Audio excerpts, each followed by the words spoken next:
Check, check.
seated. Everybody's ready to go.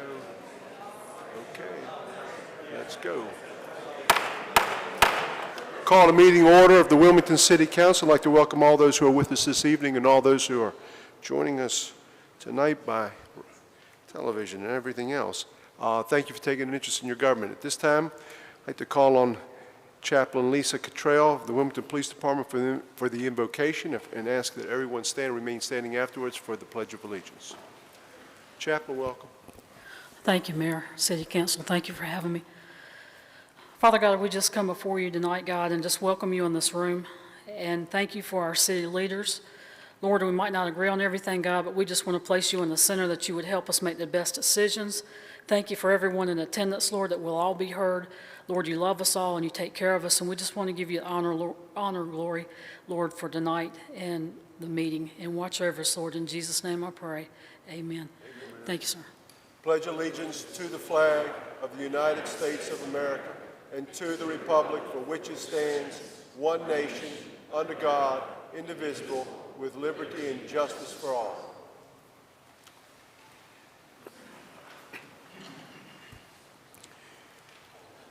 Yeah, I see that. I'd like to also recognize former council member Paul Lawler, who's also with us this evening. Good evening, Paul. Good to have you. We have a presentation this evening of August 3rd through the 14th honoring Vivace Music Foundation. At this time, I'd like to recognize Mr. John Holloway and Ms. Ludovica, I'm going to butcher this name, Punzi. If y'all come meet me at the front here.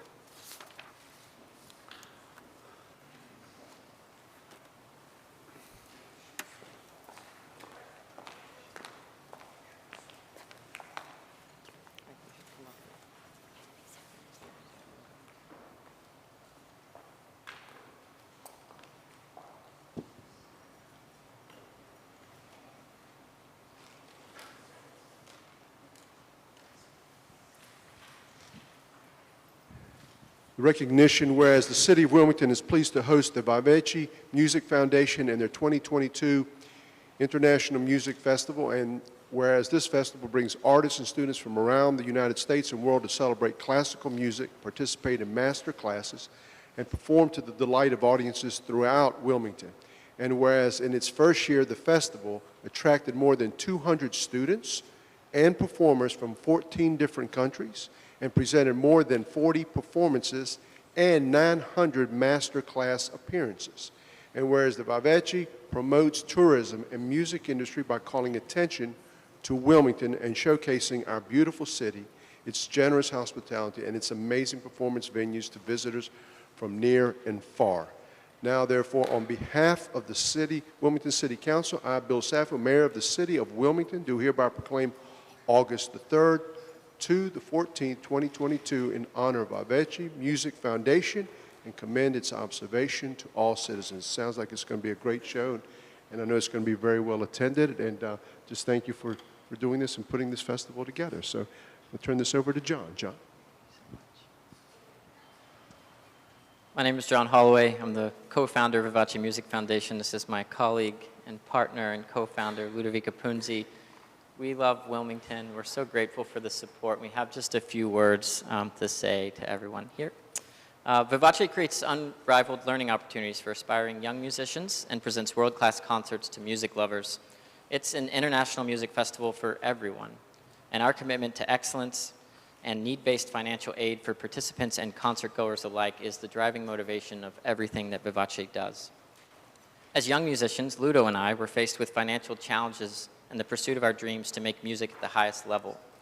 And while Vivace was officially born in 2020, the brainstorming and planning began when we were young, aspiring concert artists. Today, in the wonderful city of Wilmington, Vivace is a reality, a vibrant, lively, international music festival for everyone. At its core, it's a partnership between the world-class artists, a dynamic and supportive city, and the generous community members and institutions who support our mission and invest in the future of classical music and musicians. Our artistic excellence is led by the inimitable artistic directors Marina Lemazov and Joseph Rackers, without whom Vivace simply wouldn't exist. Vivace 2022 is thriving thanks to generous partnerships with so many, including the Wilson Center, Thalian Hall, the City of Wilmington, and so many more. And we'd like to welcome everyone here to join us August 3rd to 14th, 2022, in all of these spaces to celebrate great music. Thank you so much.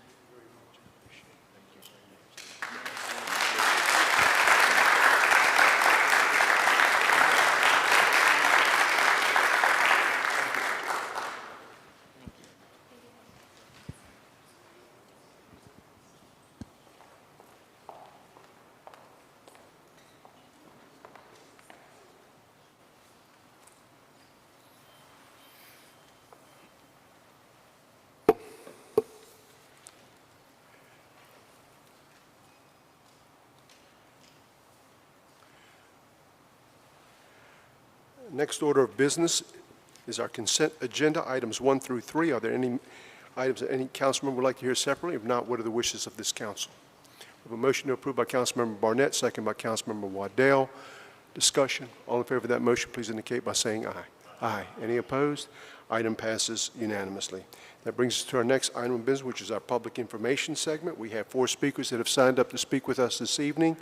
Each speaker will be allotted 5 minutes, and the city clerk is keeping time. Our first speaker is Mr. Dennis McGarry, funding of installation of stoplights on South 3rd Street. Mr. McGarry?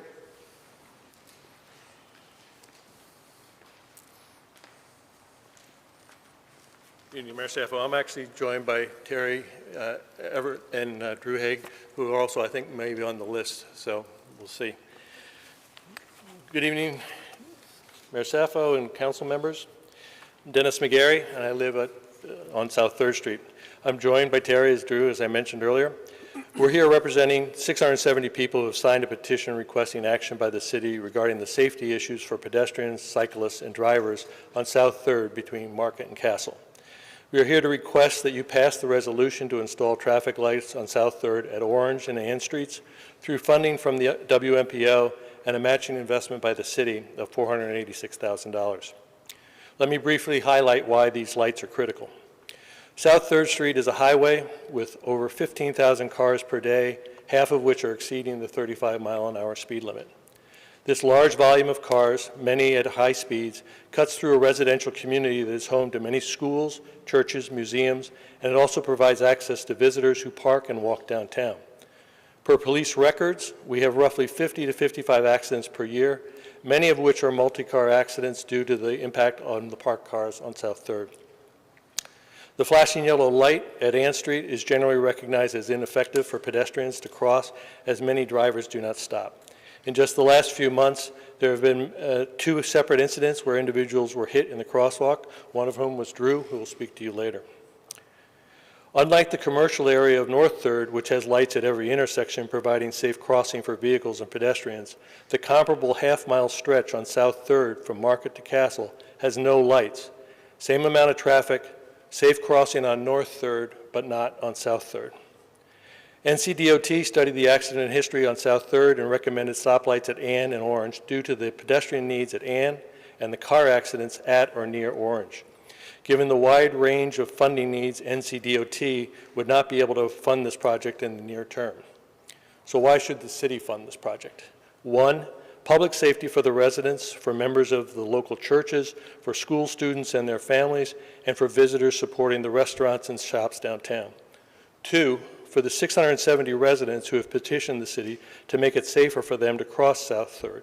Some of their comments are provided in the resolution document that you've all received. 3, our request is consistent with the city's goal of making Wilmington safer for pedestrians and cyclists. 4, 80% of the funds will come from the WMPO and federal funds. And lastly, 5, the city needs to deal with this long-standing issue, which is only going to get worse as the city grows and there's greater traffic volume on South 3rd. So let me turn it over to Terry and Drew, and I will come back when they're done for final comments. Good evening, Mayor and Council. Just wanted to talk to you about my experience living on 3rd Street. The traffic there is just astronomical. We're talking velocity, volume. And I've had the opportunity or the unfortunate experience of seeing cars race down 3rd Street. The speeds in the middle of the night, during the day, in the morning are just so excessive, and it's very dangerous. September 2021, I was in my front yard, and there were, again, 2 cars actually racing down 3rd Street, and they must have been going at least 50 miles an hour each. This is something that happens, not the racing, but the volume and the speed, it happens constantly. I was walking my granddaughter to school. I moved downtown because of the walkability. My granddaughter goes to St. Mary. The students walking across the street to cross that intersection where I think it's Ann Street, where there's that pedestrian light, it is ineffective, as Dennis said. I've seen students race across the street, and part of that is because the cars don't stop. And when they do stop, there's a problem with cars behind them just jutting out or gunning and just going ahead to ignore what's there. One of the closest calls we had was last year at the end of school, and we were trying to cross. The cars finally stopped, and then this red Mustang out of nowhere just comes behind, guns us. I literally had to pull my granddaughter back. So it's very, very unsafe. She's a pretty courageous little girl, and she got home, and she was just, I was so afraid. That really hurt me. There are other students there, again, who are crossing that street, and it's very unsafe. So hopefully you will approve the funding for the traffic lights. It's really needed. It's a way to control the traffic on that street. And, I appeal to, your sense of safety for not only the tourists, but for the residents who live on 3rd Street and anybody else who might try to cross that. Thank you very much. Thank you. Hi, I am Drew Hauge, and I go to St. Mary Catholic School. And one day I was walking home from school on 3rd and Ann Street, and there is a yellow flashing pedestrian light there. But as previously mentioned, it is ineffective. Because as I was walking home, all the cars had stopped, and then one car just came out of nowhere and hit me. It was, it didn't work, the red light. And I have a little sister who goes to the same school as me. And for 2 more years, she will have to walk home from school on, that same little yellow flashing light that did not work for me. And I don't want to fear that she would also get hit by a car like I did, because she's not as big as me. So if it was her, she would have been way more injured than how injured I was. And I'm asking you to just keep her safe when she's walking home from school. Yeah, thank you. Thank you, Drew.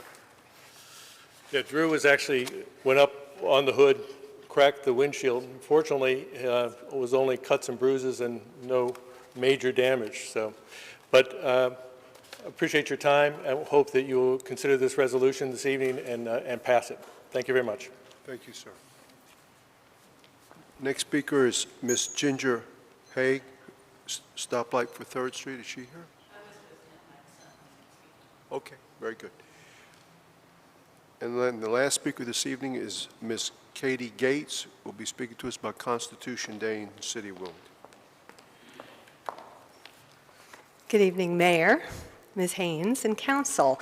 My name is Katie Gates, and I'm here to announce that Constitution Day Wilmington will be celebrated downtown on Saturday, September 17th in the newly renovated Bijou Park. It's going to occur concurrently with the American Craft Walk Festival, where thousands of people are expected that day. Our Constitution Day Wilmington event is for the community, by the community, showcasing our local talent to intrigue, entertain, and bring constitutional awareness to our downtown audience. We are a small group of unaffiliated, nonpartisan, non-political, grassroots, we the people, citizens organizing, and our mission is to instill an awareness of the Constitution and to celebrate the freedoms that our forefathers protected in the document. However, this isn't a boring, history-laden adventure that feels like school. It will be fun, it will be entertaining and interactive to pay respect to the holiday that is called Constitution and Citizenship Day that happens on September 17th each year. The event includes a proclamation ceremony at 11:30 to 12:15 featuring Mayor Sappho and Ms. Haynes. Hope you got the memo on that. We will be doing the presentation, pledge, honor guard, short constitutional tribute. Following that, there'll be musical and theatrical entertainment. And at Bijou Park, we have some interactive displays for our guests. We have a We the People wall, and we are collecting responses from the community in respect to the Constitution and what one would cherish about that or be grateful for. And I'll be emailing you all for your contribution towards that as well. The day of, we'll also have guests participating and posting their comments for public view. Another thing we're doing is a Constitution quilt, kind of in honor of the art festival that's happening on that day. So we're going to have a period era quilting circle, and guests will be able to write on a quilt square something about the Constitution or the freedom that they cherish or value, or a quote, and it will be sewn in to the quilt. It'll be finished at a later date, and that quilt will be traveling to city and the county offices and libraries in our area. So that's pretty exciting. And we'll have some living history costume volunteers as well, fun facts to share, handouts for the kids, and a Star-Spangled Scavenger Hunt. So it's for all ages. And it's hard to believe the concept of this Constitution Day, Wilmington, got its legs after a couple of us spoke with Ms. Haynes in February of this year. And so far, our event has received awesome favor, and we found people to be intrigued that we are unaffiliated with no agenda other than doing this for the people, by the people. And ultimately, we do want to generate volunteers and interest to bring constitutional curriculum to celebrate Constitution Day in our New Hanover County schools. So that has become a goal of ours, and we are sincerely grateful to the City of Wilmington, to Ms. Haynes, RT from Parks and Rec, Dawn, Cool Wilmington, and all those who are helping us execute a quality event for our inaugural year. Please check us out at constitutiondayilm.com. Thank you very much. Thank you very much, Ms. Gates.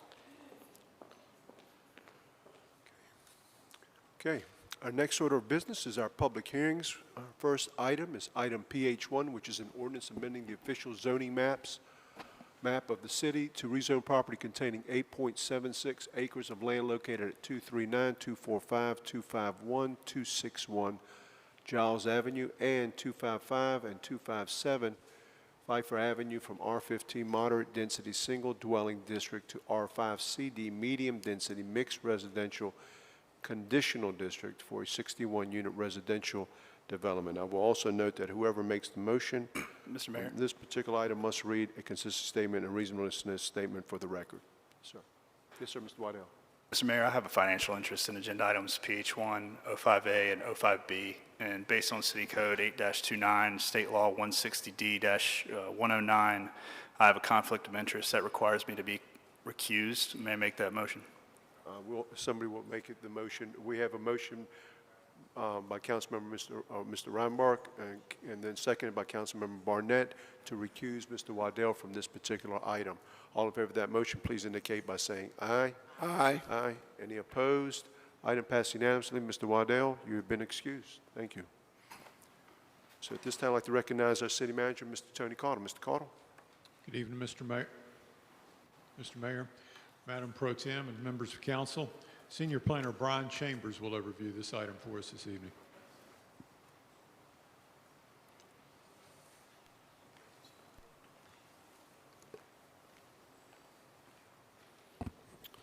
Good evening, Mr. Mayor, members of council. The requested rezoning is located on the south side of Oleander Drive off of Pfeiffer Avenue. It's along an unimproved portion of Giles Avenue between Pfeiffer and Bagley Avenues. The site is approximately 9 acres in size, and it's currently vacant. This map shows you the site within the context of the surrounding area. And we have several photos of the site from Pfeiffer Avenue. The site is surrounded by single dwelling uses to the east and west, and manufactured housing parks to the north and south. The subject parcels were originally platted as part of the Bradley Heights subdivision, which was recorded in December of 1948. The applicant proposes to rezone this site to an R5 conditional district for a 61-unit residential development that includes duplex, triplex, and quadruplex units. The applicant is proposing to develop a portion of the site utilizing our standard R5 district standards, and then a portion of the site utilizing the courtyard development standards. And those are pointed out on the screen. The R5 lots would be those with the blue boundary, and the courtyards would be in the green boundary. The applicant also set aside a portion of the site for future development while additional opportunities for access and connectivity are explored, and that would be the area outlined in orange. Any future use of that site would require a conditional district modification and would have to come back through this process. Access to the site would be provided by two connections to Pfeiffer Avenue, one at the southwest corner of the site with an existing variable width right-of-way, and then one in a new public right-of-way that would connect to Giles Avenue and Pfeiffer Avenue. Traffic data indicates that Pfeiffer is currently operating within its design capacity.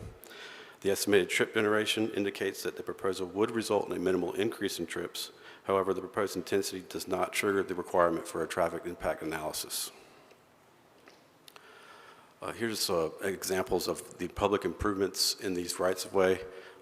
There are three cross-sections that will be employed here.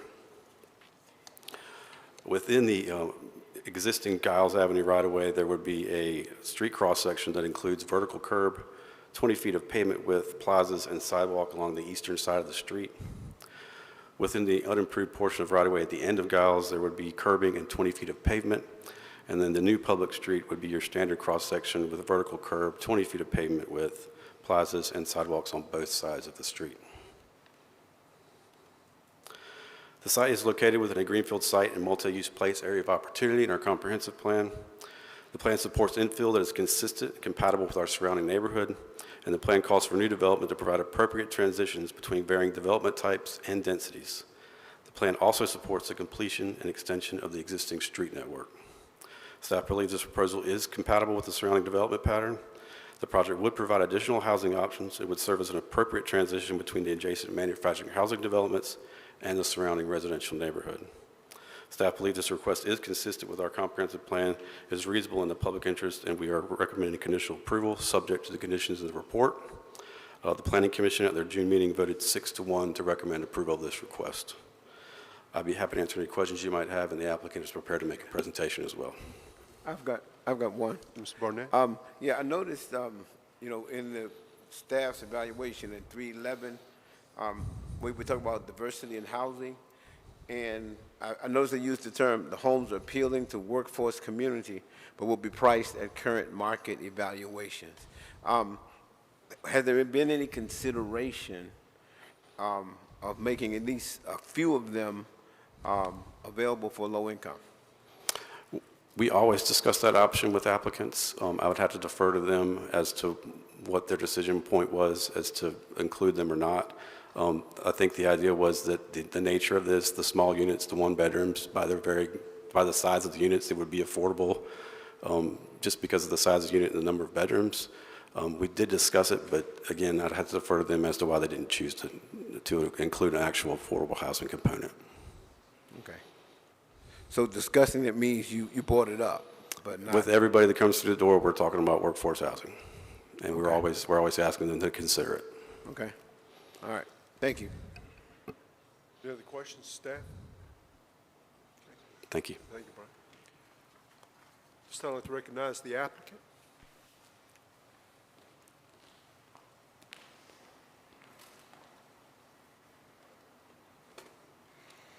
Good evening, Mr. Mayor, Mayor Pro Tem Haynes, members of the council. My name's Sam Frank. I'm with Warden Smith, and I represent the applicant. With me this evening are Joel Tomaselli and Ross Tomaselli, representatives of the applicant, our land planner, Josh Mahaley, our architect, Frank Smith, and of course, myself. I mention that because I want you to know who's here and available to answer questions that you might have, and also to explain that I'm going to introduce people to you during the course of our presentation other than the lawyer who can provide more detailed information about the design. This is an integrated infill development that will provide exactly the type of housing that the city desperately needs to address the missing middle in our diversity of available housing options.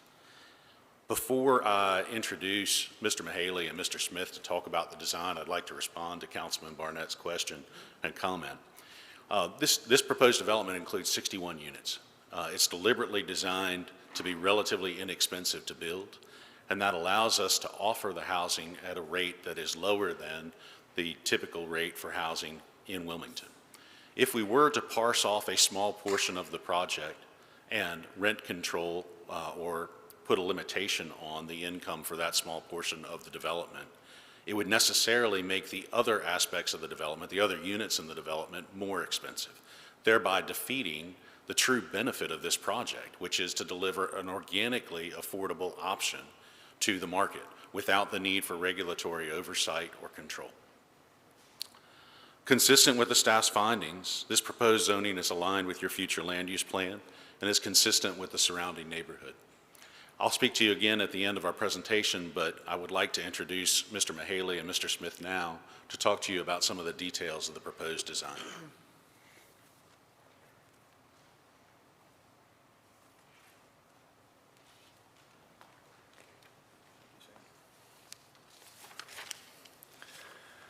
Good evening, Mr. Mayor, members of the council. First, I want to thank you for your service to our community and your leadership. It's greatly appreciated. My name is Frank Smith. I'm an architect and planner with Smith II Architecture and Design here in Wilmington, and additionally currently serve on your joint city-county workforce housing advisory committee. And so this project hits home in a lot of ways for me. When we first studied this property, we quickly saw the opportunity for an infill project targeting the missing middle that I'm sure you all are familiar with and are aware that we're in desperate need for this type of development and housing to increase the housing supply that can help alleviate the workforce housing crisis that we have in Wilmington.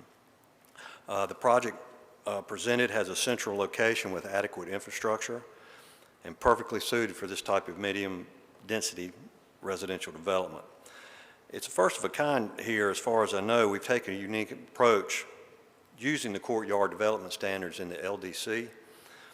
It's a hybrid of, as Mr. Chambers has indicated, of conventional lots along Giles Avenue and combined with the courtyard lot configurations.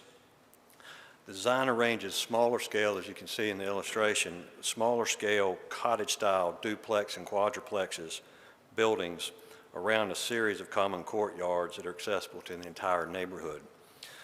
The design allows for a range of unit sizes from 1 to 3 bedrooms, ranging from 700 to 1,300 square feet. So we're trying to keep them small to try and keep the price point down. The resulting design makes for a walkable neighborhood with an abundance of courtyard and open space left in its natural state to the fullest extent possible. And we think this can serve as a case study and a model for sustainable and common sense approach in addressing the housing needs of our community, and we hope you agree. Thank you. Good evening, Mayor Saffo, members of City Council. My name's Josh Mahaley. I've worked on this project with Joel and Ross now it's been over a year and a half. We've had several community meetings. We've gone to planning board, I think, 3 times, and we've whittled this down to what we feel like is a great project for this area and a great infill project that incorporates a lot of really good planning, walkability, saves trees, and we've reduced the density down to a level we think is right for the area. This plan does exactly kind of what the comprehensive plan identifies. Buildings have been placed to preserve the larger tree canopy. Existing Giles Avenue will be improved. The road improvements will allow for future connectivity to the tracks around the site. We provided almost 2 acres of open space. We provided a mix of R5 lots, 1-bedroom, 2-bedroom units, and the buildings will be no taller than 2 stories. This is the site plan for the project. We were able to overcome some access hurdles and acquire some additional land and bring in a new right-of-way out to Pfeiffer. And as you can see here, and then emergency access will happen to the far, the east of the site, down the variable width right-of-way. And this is how the site sits into the existing single-family and the mobile home parks to the east and the west. And this is a little zoomed-out view showing how it incorporates into the surrounding land uses. We're here to answer any questions you all might have. Thank you for your time.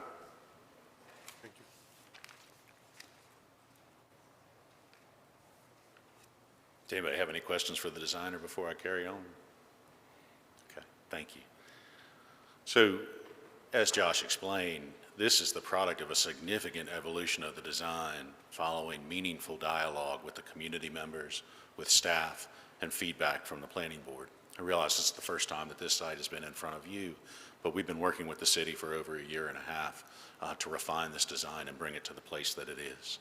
The applicant is the landowner, is not a contract purchaser. They've acquired additional property over the course of that design evolution that I described to you, both to improve the project and to be able to provide a current city standard right-of-way in the center of the project. The result is a project that fits, a development that fits very well between the single-family homes and mobile home parks that currently exist in the neighborhood. It's a terrific transition between those existing housing products and provides an opportunity for a type of housing that is desperately needed in the city of Wilmington. That is, the courtyard style affords us the opportunity to deliver homes that are of a suitable and organically affordable size in an attractive and desirable planning manner. It's consistent with the comp plan, contributes significantly to the availability of a more diverse housing option, and addresses specifically the missing middle in the Wilmington housing market. And therefore, we ask that, consistent with staff's recommendation and the planning board's recommendation, that you approve this zoning this evening. We're all here and interested to answer any questions that you may have. Mr. Anderson? Mr. Frank, thanks. I applaud the team for the creativity and the use of might be the first one, of the courtyard zoning that I was so fond of when it came along. Hadn't been real popular, but it looks great and creative. I guess my question, if you could go to that overhead, Giles, where you walk me. This block is not part of the zoning. This one to the left, correct? The future development block? Yeah, they bought that since, is that? No. This is probably the easiest plan to use. If you don't mind, I'll use this one to answer your question. So the property that was purchased most recently is the property that is south of the Giles Avenue right-of-way on this plan. Looks like a very blown-out L, I suppose. And you'll see. Yeah, ours just looks like white. I'm sorry? Ours is not, you can't see anything on our screen. I mean, it's oh, just I see. whited out. I got you. Let me go to another then. Can you see this on your screen? Oh, better? yeah. You got a cursor there, please, sir? Do you have a cursor? I think so. Yeah, there we go. Okay. This block where the cursor is located, can you see that, Councilman Anderson? Okay. Recognize I'm looking at a much larger screen than you are. That's the block that was purchased over the evolution of the design of the project. And that allowed us the opportunity to establish that fantastic streetscape at the entrance, which is also a full-size city right-of-way for the project. The future development block over here on the left, I think, is what you were asking me about. Is that correct? Yes. Yep.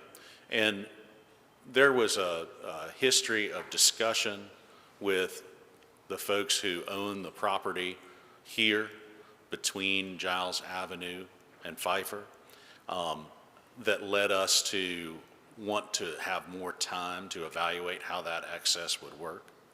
And for those reasons, we left that section out of this proposal before you. How do you get to Giles Avenue now? Down at the end down there? Today, Giles Avenue is unimproved for the sake of everything that's on your screen.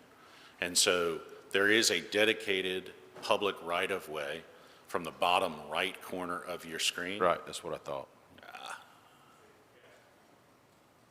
Thank you.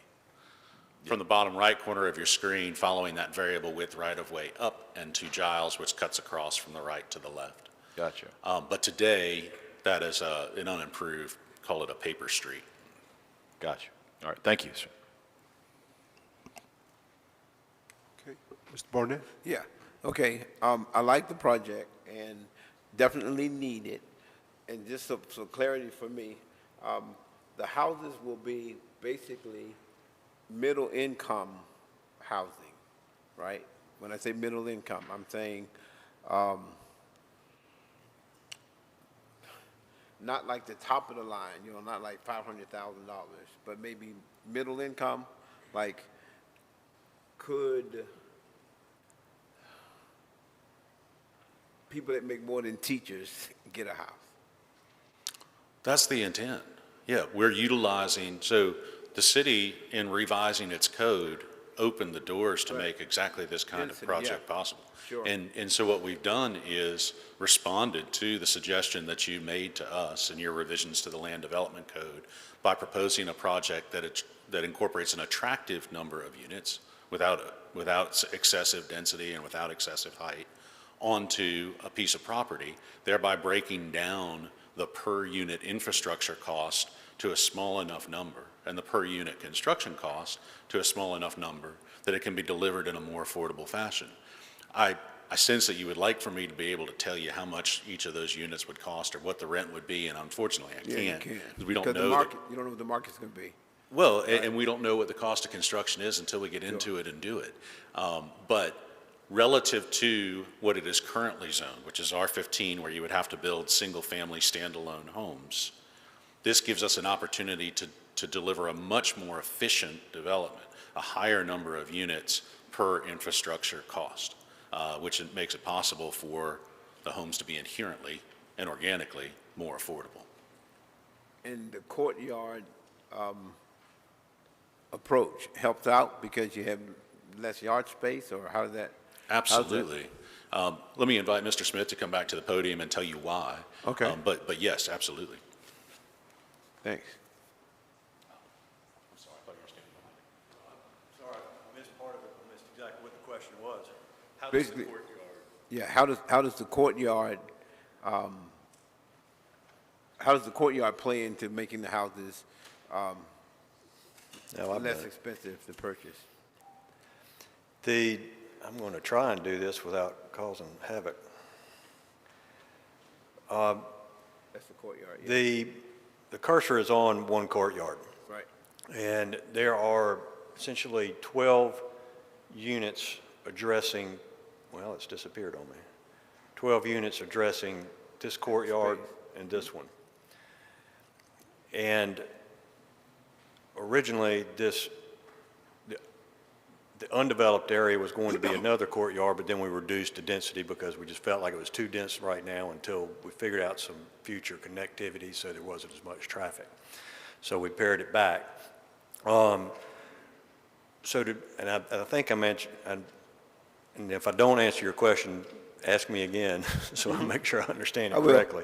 But we have 12 units on 2 courtyards, and then these duplexes all face a streetscape and a sidewalk along Giles Avenue. Okay. Is that? Yeah, I'm Efficiency. Frank, he was asking, how does that allow you to gain more density? The efficiency comes in is it's an alternative lot layout because the lots in an R5 take more space, if you will. These 2 units, that lot is from that center line to that center line, takes about twice as much land. You would not be able to get these 12 units in the same amount of land in the same amount of space if you use the required space of that R2 unit in the R5 district. okay. Does that make sense? Yeah.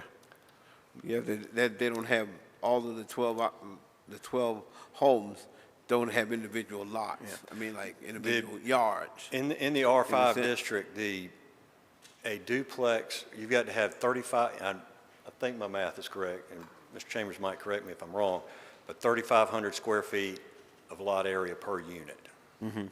And then in the courtyard development, then you're allowed, if the units don't exceed a certain size, that lot size can be a lot smaller, Okay, I'm good. if you provide this open space and these other things. Okay, I'm fine. Thank you. Appreciate it.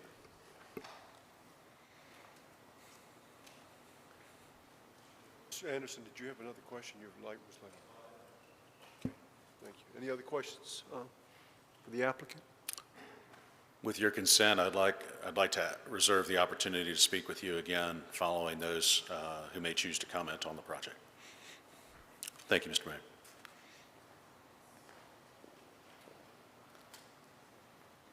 This time I'm going to open up the public hearing. The public hearing will be set for 30 minutes. Each speaker will be allotted 3 minutes. And if you'll please come forward and state your name for the record, for the clerk. Public hearing is now open.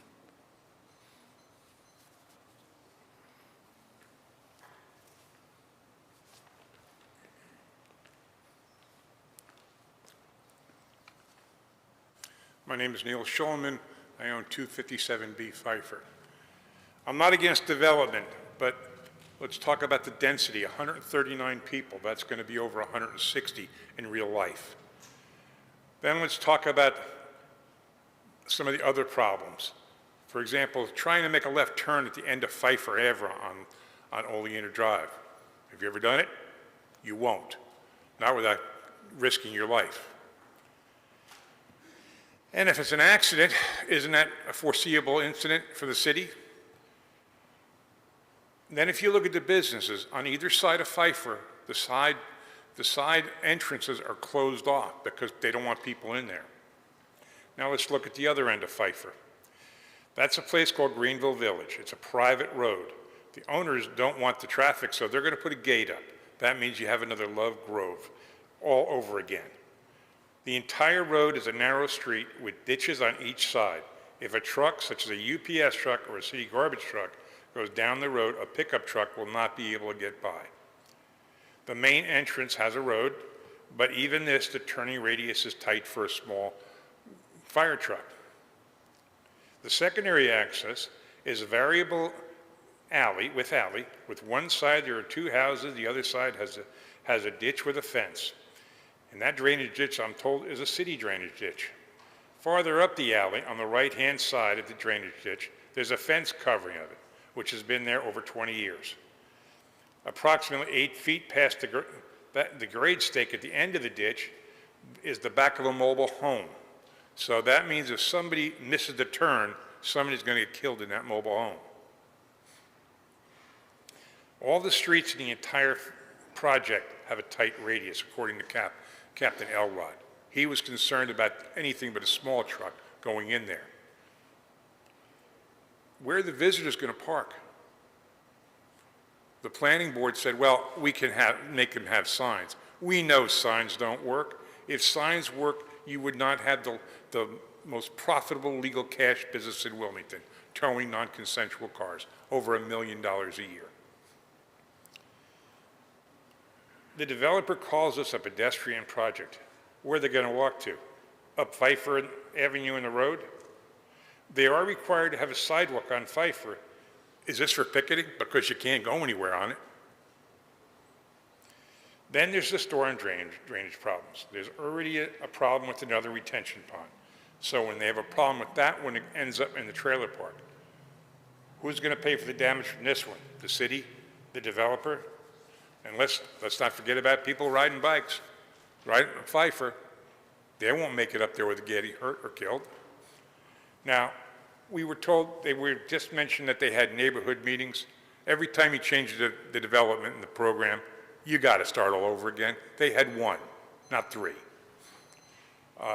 And at that meeting, we told them we wanted buffers for security and noise. We wanted driveways on some of the properties. Well, we didn't. They said, well, you'll have a second meeting. We never got that. They also talked about a wood fence. Explained to them, a wood fence doesn't stop noise. Vegetation stops noise. This development does not help or do anything constructive for this neighborhood. We haven't been offered anything. Even when the developer suggested, well, we're going to make it where you can drive, get in the back of your property so you can develop it. We don't have any, they're not offering to put any utilities in for us. The city has always fixed problems after the fact. Some examples are New Center Drive, Racine Drive, Old Eastwood Road, the Riverwalk, and we can keep going on. How many people need to be hurt financially or sick or die? An engineer can say, oh, it will work, but when it doesn't, who pays? The taxpayers. Perhaps these problems should be fixed first. Perhaps the city should require these developers to pay for an engineering opinion that the city hires outside the city. Then there's the biggest problem of all, law enforcement. The Wilmington Police Department cannot handle the calls they have now. Have any of you ever experienced what it's like to be told by the 911 center, we don't have an officer to dispatch? Doesn't matter whether it's noise or 7 people that are threatening you or a drug-crazed person that is trying to break into your house. And yes, those are real issues that have happened. So before you decide on this development, you might want to think about the people there and what it's going to do versus the tax revenue. And if you have any other questions about Giles Road originally, by the way, went from Oleander Drive all the way to Greenville Loop Road. And 2 parts of it were taken by 2 different trailer parks. Thank you.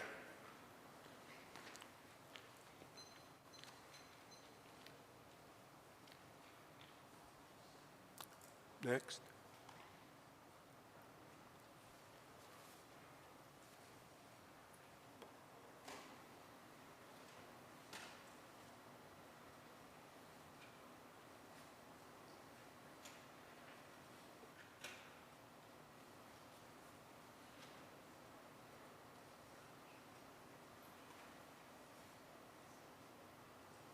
Seeing none, are there any further questions from council? Okay. Mr. Frank?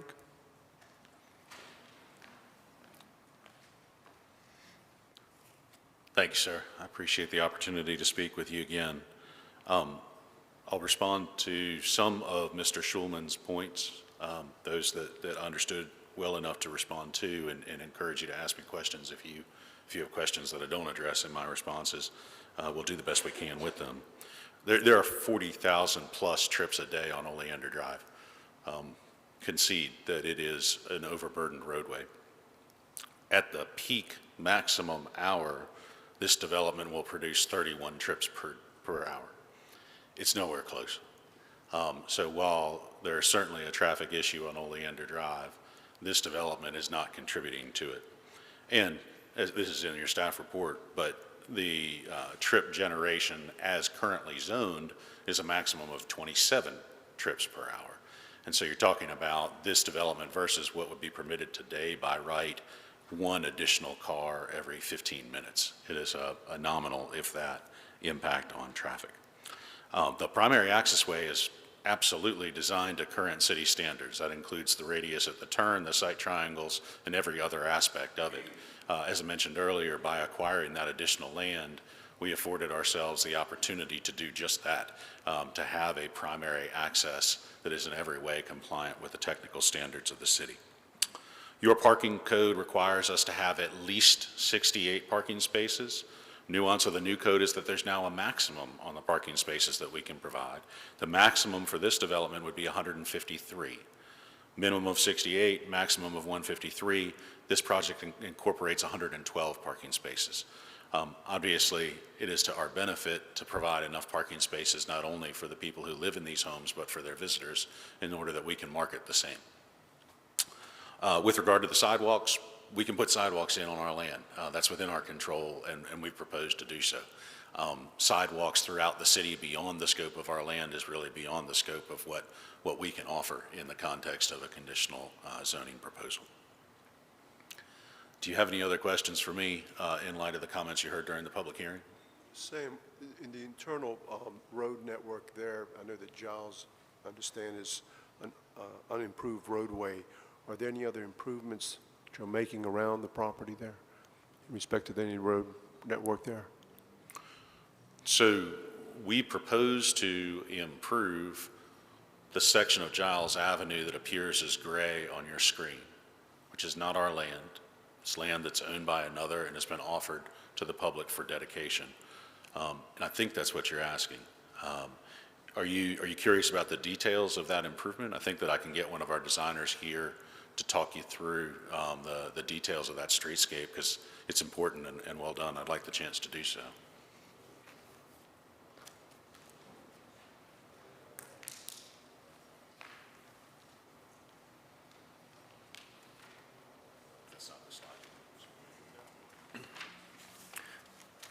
Mr. Mayor, we're dealing with an existing 30-foot right-of-way, so I think I can zoom in on this.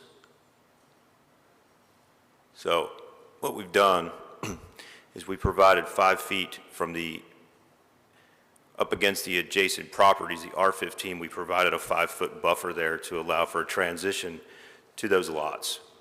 And then we've created 2 10-foot lanes with a 6-inch curb on each side, and then a 5-foot plaza for tree planting, and then we've added a 5-foot, we put the sidewalk in a 5-foot easement. So the sidewalk will be actually outside of the right-of-way in an easement, and this will allow us to put some street trees along Giles Avenue, and then we have a 10-foot setback, front yard setback. So The other section there is the 40-foot right-of-way, which is where we're going to come in off of Pfeiffer. We went to the DAC, to the city, and got all this approved, and we did ask for a few things, and some things we did not get, and we made some adjustments. But in the 40-foot right-of-way, we also are proposing 2 lanes, 10-foot with 6-inch curb, and in this case, we're putting an 8-foot plaza behind the curb for street trees, and then 5-foot sidewalks, and a portion of that sidewalk will be in a 3.5-foot pedestrian easement. So we did not increase the right-of-way. We kept it at 40 foot, but we are able to put the sidewalks in those easements because it was a request of the DAC that we provide an 8-foot plaza behind the curb to the front of the sidewalk. So you have the 2 access points. We have the main access point out onto Pfeiffer, and then we have a secondary access. Let me see if I can, how do you do this? Can you help us scroll slides? There we go.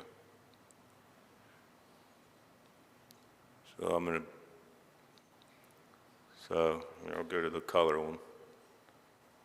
Okay, the secondary access is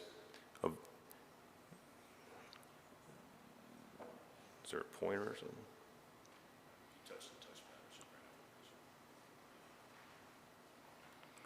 Well, let's go back to this. Okay, all the way to the east, you see the existing variable width right-of-way. So that is the right-of-way. So currently, there's Giles Avenue, and then there's a variable width right-of-way which connects back to Pfeiffer Avenue. That right-of-way varies in width. At the widest point, it's maybe 30 feet, and then in the smallest point, it's like 26 feet. So we were able to create a road section for that portion to create, I mean, we see this as a secondary access only. It was required for the project.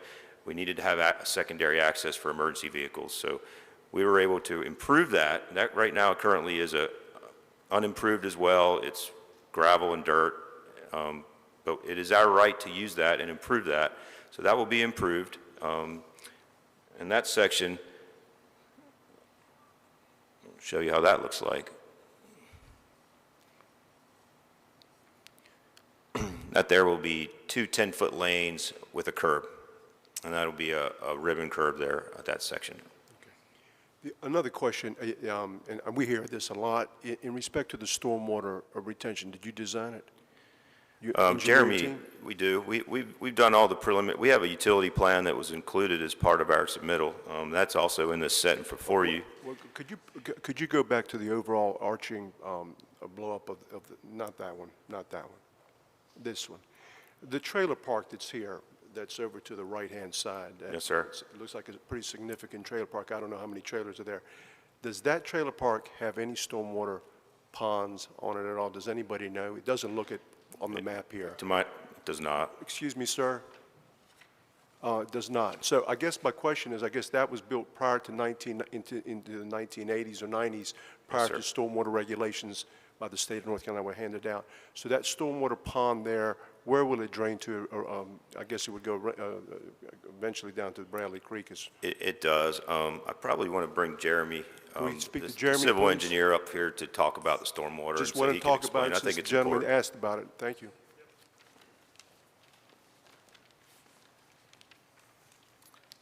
Good evening, Mayor and Council. My name is Jeremy Blair with Paramount Engineering. I'm a civil engineer working on the team.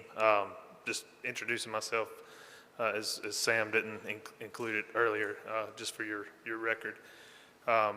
So yes, there's an existing ditch that does run down the planned east side of the project. This is really the south, and it drains to the planned north towards some of those larger regional pond that you see at the top of your screen, and that all ultimately does, discharge out, to waterways. As this project will be designed and approved by city engineering, to meet all of the requirements of the stormwater ordinance, it'll meet the required design storms and will ultimately discharge to the same ditch that this site is discharging to now. We're not going to create any further impact beyond, what is currently out there. The pond will be designed to provide flood control in accordance with the city's requirements.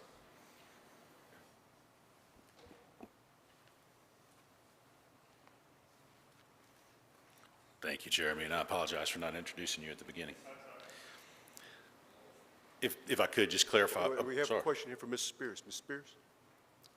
If I heard you correctly, you said this property to the left of the development, you own it, but you're waiting to decide what you're going to do with it, right? Correct. The area that shows is green with trees and no buildings on it, that roughly square-shaped tract is future development. It is the subject of this rezone. No, wait. I didn't ask my question yet. So why not finish the street finish the connection for Giles Avenue going there? Well, it's not ours, is the short answer to your question. So Giles Avenue is land that's been dedicated as a public right-of-way. We are prepared as a developer to commit to build that road, to build the improvements on that city street. But through our discussion and the evolution of this design and discussions with the planning staff, we've come to the conclusion that at this time, the street as shown here is where the city wants it to be. Okay.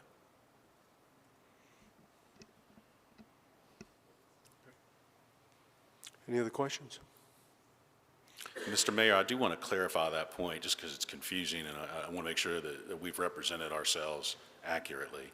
The Giles Avenue right-of-way running east to west and the variable width right-of-way running north to south at the right side is land that has been dedicated as a public right-of-way that we do not own. The land for the new 40-foot primary access way between Pfeiffer and Giles is land that we do own. The developer is prepared to improve all of it, but I want to be very clear about what we own and what we don't as we present this information to you tonight. Thank you. Thank you.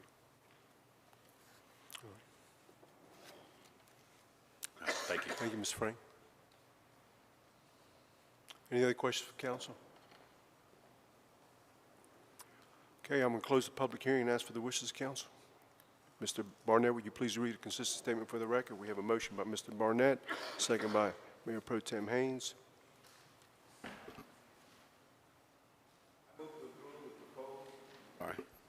I move to approve the proposed amendment to rezone property located at 239, 245, 251, 261 Giles Avenue, and 255, 257 Pfeiffer Avenue from R15 Moderate Density Single Dwelling District to R5 CD Medium Density Mixed Residential Conditional District for a 61-unit residential development and find it to be consistent with the relevant policies in the comprehensive plan based on the application materials and the information provided at the public hearing and in the staff report. And to find approval of the rezoning request is reasonable and in the public interest for the following reasons. The proposed rezoning would allow for compatible infill development, provide additional housing options, and add to the existing street network of the area. All in favor of that motion, please indicate by saying aye. Aye. Any opposed? Item passes unanimously on first reading. Is there a motion to waive second reading? Motion made by Councilmember Anderson, second by Councilmember Barnett. Discussion. All in favor of that motion, please indicate by saying aye. Aye. Any opposed? That item passes unanimously on first as well as second reading. That brings us to our next item of business, which is item PH2, which is an ordinance amending the official zoning map of the city to rezone property containing 50.17 acres of land located at 3152 South 17th Street from O&I CD Office and Institutional Conditional District to MD10 CD Medium Density Multi-Dwelling Residential District Conditional District and MD17 CD High Density Multi-Dwelling Residential District Conditional District to allow for residential development. This was continued from our July 19, 2022 meeting. At this time, I would also note that whoever makes the motion must read a consistency statement for the record. At this time, I'd like to recognize our city manager, Mr. Tony Caudle. Mr. Caudle. Thank you, Mr. Mayor. Associate Planner Patrick O'Mahony will overview this item for us.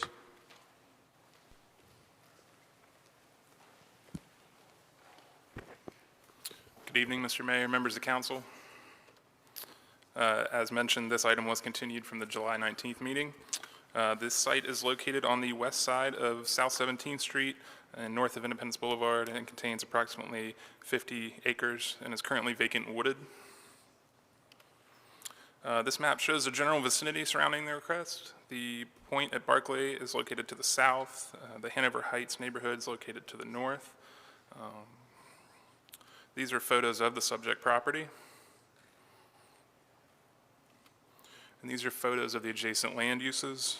Again, Point at Barclay is located to the south. There's Barclay Center to the east, Hanover Heights to the north, along Newkirk Avenue, and there's the Bellingham Park Apartments also to the north as well.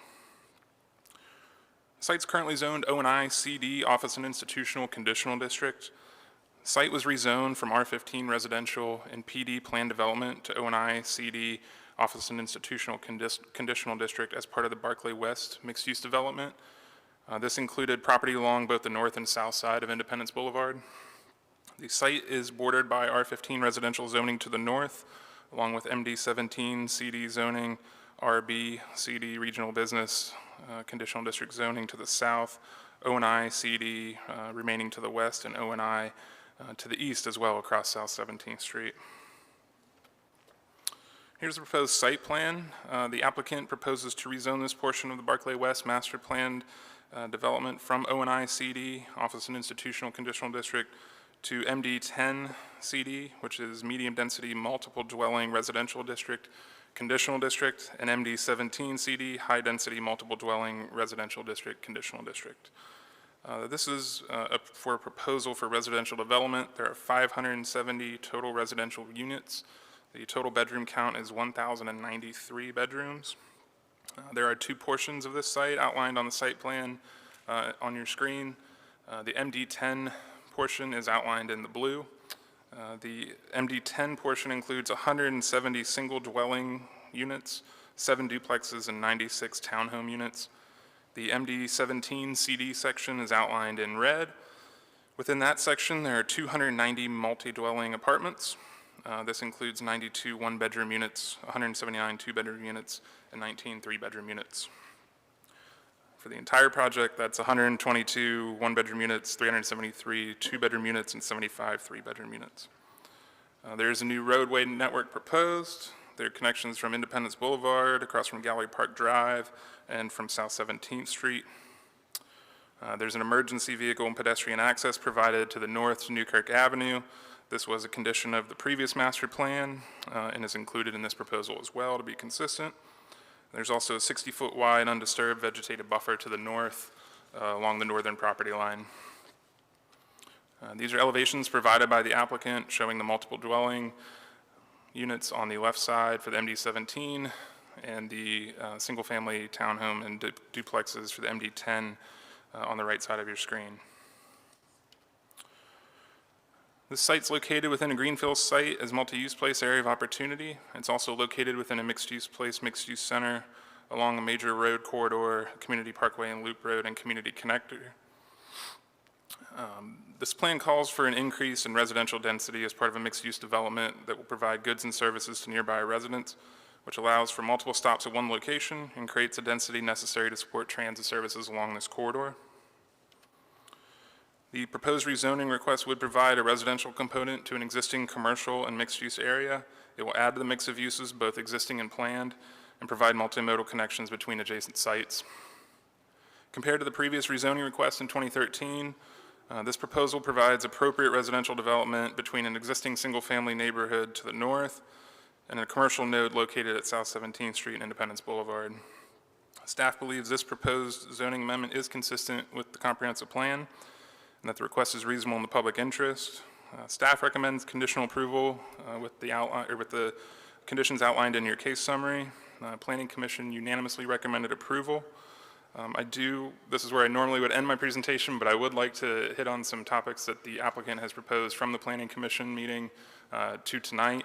And that was a affordable housing proposal brought forth by the applicant. This was after discussion and feedback that they received from the Planning Commission meeting and talking with staff. The applicant proposed to staff an original set of conditions. These were for 25 one-bedroom units to be rented as 90% of the area median income for a 2-year dedication. They have since come back and revised the ordinance and conditions, which I believe you have in front of you now. The revised proposal is for 15 one-bedroom units at 80% AMI for 10 years. Below, I have the estimated rental rates to give you an idea of what 80% AMI would be for a 2-person household for a one-bedroom apartment. These one-bedroom units would be located within the MD-17 portion of the site. So when you were looking at the site plan, that'd be on the right-hand side or the outside outlined in red. I just wanted to hit on those proposals brought forth by the applicant that you have in front of you tonight, which has been a change since the last meeting when this was continued. So with that, I'm happy to answer any questions that you have, and the applicant's here as well. Okay, Mr. Anderson, his question. Patrick, help me out with this file so large. For some reason, it's making my my little computer here crash. It did the same to mine. So can you go to first pull up the outline with the red and the blue? There, perfect. Yep. Remind me in MD-10, MD-17, you know, and my terminology may be poor, so work with me, but is there passive and active, is there any requirements in either of these for active and passive open space? Yes, 20% in both areas is required, and the current submittal is in compliance. But we just it's just defined as open space now. We don't delineate between right. They're required. Usable and really just in woods. Areas that they are dedicating for usable open space. For instance, if they want to count stormwater features as open space or recreation space, they would have to be amenitized a certain way. So maybe a walking path around a stormwater facility, things of that nature. Okay. Can you? It's probably back in an addendum. Can we look at the master? What's the master plan on that side of this? The previous approval? That side of Independence. Yeah, I've got, let me scroll through some other slides here that I have. Okay. This was the original master plan. Right. And we're in this top right corner. Correct. So what's left on that side of Independence is RB in that the colors on my screen's a little murky. That half oval, that's RB? Yeah, the darker blue area closer to Independence, that is RB. All the way down? Right. Okay. I guess to abbreviate my inquiry, this change doesn't severely change the way the whole overall site functions in terms of live, work, play kind of thing. I mean, it's still the master site's pretty varied. I mean, I'm asking from a planner's perspective. Right, yeah. With the original proposal, there was a lot of flexibility in terms of building placement. Overall, the general roadway network is remaining the same. With this, compared to the approval in 2013, this is providing, obviously, residential uses as opposed to office and institutional uses. And staff felt that this entire area is a mixed-use area. Though they're not providing commercial uses with their proposal now, it's near commercial uses. It's near a node of commercial services. So that's how staff evaluated this proposed use and its consistency with the surrounding area. Yep. Yeah, can you go back to that, the proposal where originally, I think they only wanted like 2 years for the. Yeah. Go back to that for a sec. Let's see. Okay. Well, first of all, I'm glad that they revised it. That's the first thing. Second question I want to ask is, the last time a program came to us, I believe we asked for 15 years instead of 10. Was that considered? I would defer to the applicant on that. This was driven largely by the applicant. As Mr. Chambers mentioned earlier in the previous case, we always talk to applicants regarding affordable housing. They had moved forward through Planning Commission without that commitment. After feedback they received from Planning Commission, they came back to us with these proposals. I think staff would generally agree that their revised proposal is a little more concrete and consistent with our current code that allows a density bonus. So I would defer to the applicant on the reasoning as to why. Okay. Thank you. Yep. Mr. Waddell? This may be in the packet, or maybe a question for the applicant as well, but is there a potential unit mix for the MD10 portion of the project? A unit mix? Yeah, I mean, the style of house, I see C3, B3, just trying to get some clarification on the properties themselves. Yeah, so in the MD10 portion of the site, outlined in blue, they are providing a mix of single dwelling residential units. There are 7 duplexes, I believe, and then 96 townhome units. So you can see that the townhome units kind of line the roadways, and then in the interior they have these little pockets, neighborhoods as single dwelling with townhomes and duplex all interspersed within the project. Yep. Mr. Rumbar? I just can't believe it was 2013. It seems like it hadn't been that long, but one of the problems that we had with some of the, or one of the issues in the surrounding neighborhood was the curb cut or the street stub outs from the old Hanover Heights neighborhood, and that didn't happen then, and it's not happening now. Is that correct? Right. We've remained consistent with that condition that was agreed upon then. Thank you, sir. You're welcome. Anybody else? Okay. Thank you, sir. Thank you. This time I'd like to recognize the applicant.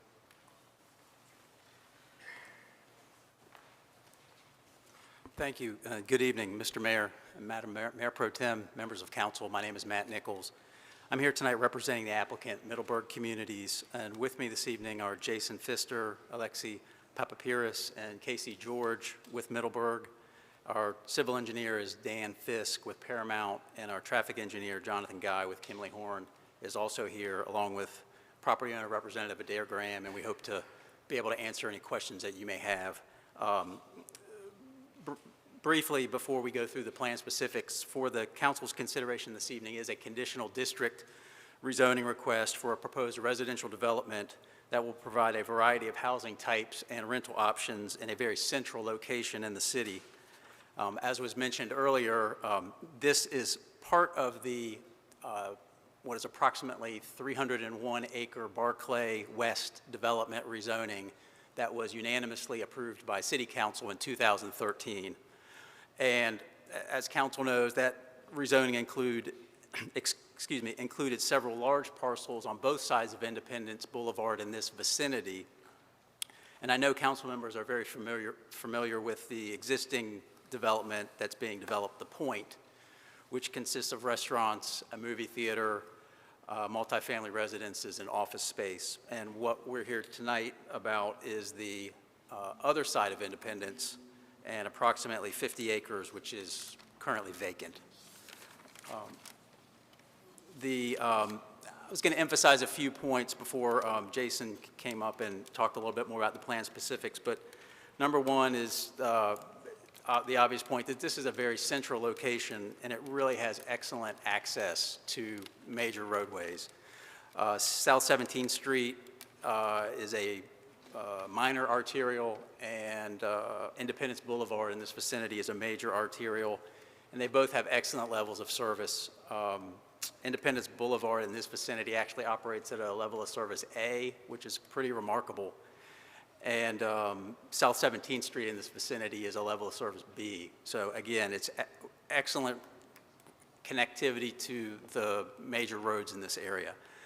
Secondly, since the 2013 approval, obviously we've had some significant economic and population changes in Wilmington, and that's been good. It's also increased the pressure on the housing market, and I know that the demand for office space probably wasn't what it was, or wasn't what it was projected to be probably 10 plus years ago. So as council knows very well, there's currently a housing shortage in Wilmington, and we hope that this development will help address that, and in particular provide single-family rental housing, as well as what's been described as the missing middle housing in Wilmington. And then third, and this was touched upon earlier, that we hope and intend that the additional residential density in this location will support and encourage further commercial growth at Barclay. As was mentioned, the central area of the RB zoning, this will complement that well by providing additional residences in the vicinity. The MD10 portion provides an excellent transition to the lower density Hanover Heights neighborhood to the north. And then the MD17 portion is located directly on South 17th Street, and it is located adjacent to existing MD17, which is the Bellingham Park condominiums. So we think it fits very well with the surrounding properties. And the last point I'll make is that the comp plan supports and encourages higher density residential development along priority transit corridors. And this is a great example of that, because the points that I mentioned and the points that we'll go through this evening is that this is exactly where you would want to support higher density within the city. So with that said, I'll introduce Jason Pfister to go through some of the plan details, and we appreciate your consideration this evening.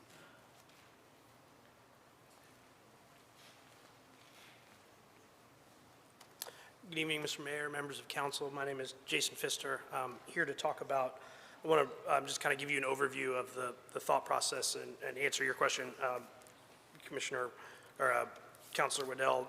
This is an overview of the 50-acre site of the single-family cottages, which is, it's a combination of 1, 2, and 3-bedroom cottages, as well as townhome, 1, 2, and 3-bedroom townhome units that are designed around, we'll get to this, is probably the best slide, designed around activated green spaces, that we call them pods.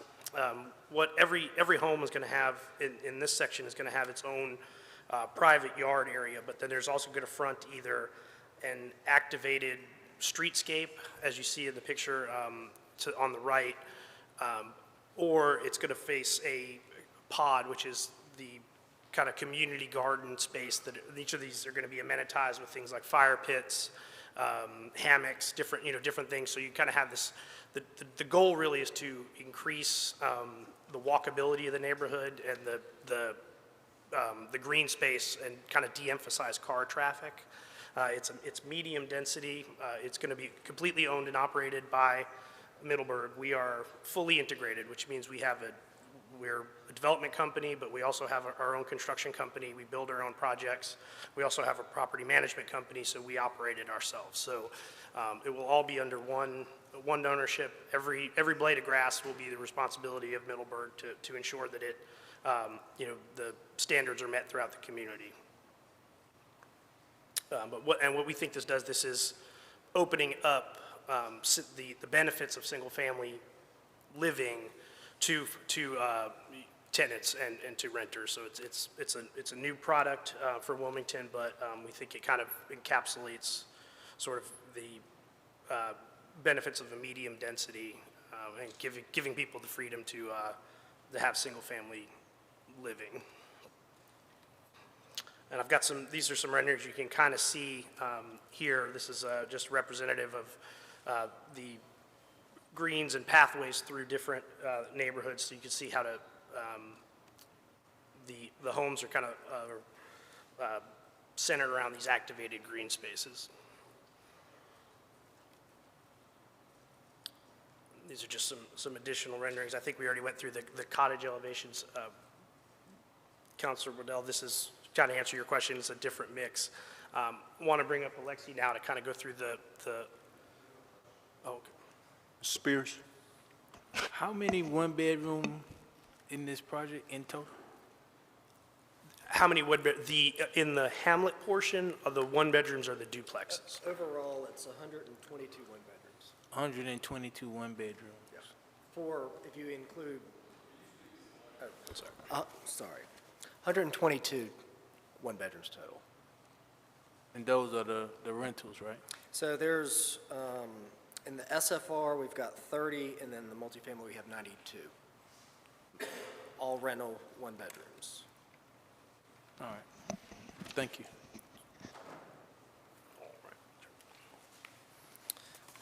Good evening. I'm going to run through the multifamily side. So the multifamily portion, which is the MD17 portion of the project, totals 290 units that's situated on just under 20 acres, which is a density of 14.5 units per acre. It is the project set kind of oriented towards a central courtyard. The club will be housed and integrated on the first floor of the building, where you can kind of see the yellow highlighted area that will overlook the pool and courtyard amenity area.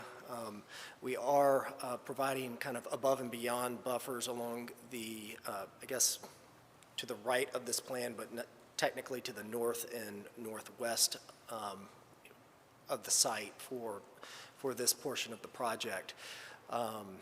But that area is planned to be untouched and remain as a undisturbed buffer. The buildings are all 4 stories. They will be elevated, access-controlled corridors, as well as conditioned corridors. Just a couple more details. I think went through all this. 539 parking spaces, which is about 1.87 spaces per unit.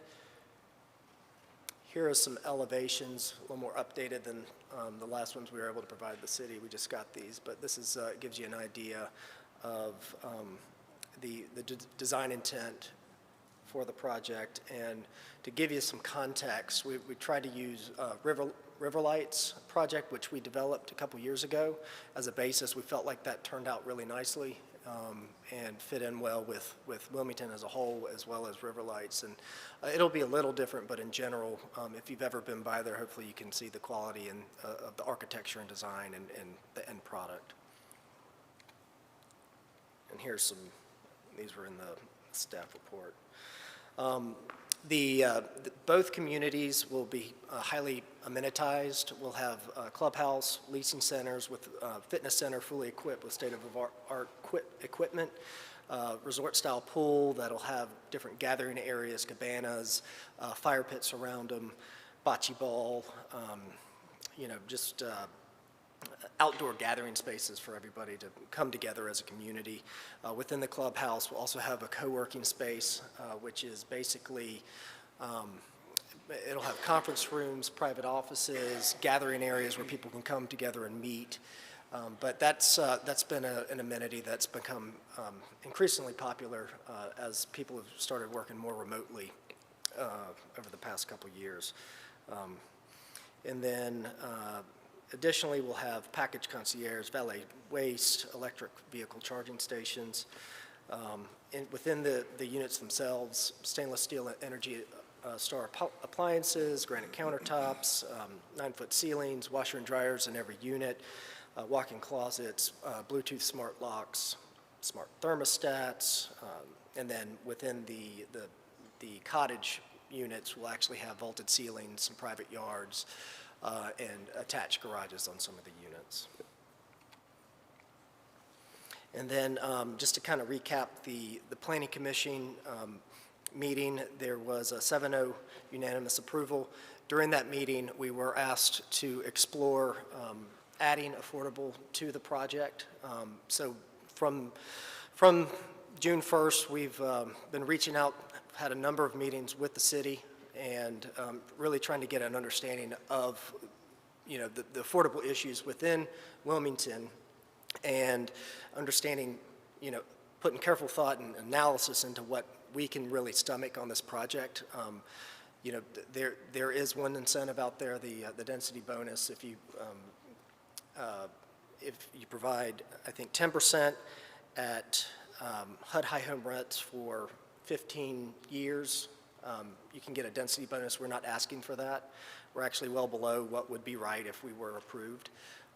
So after careful thought and essentially voluntarily not taking advantage of any incentives, we've come together, come up with really the best we can do. And this font's kind of changed for some reason, but so we are committing 15 one-bedroom units on the MD17 portion at 80% AMI for 10 years.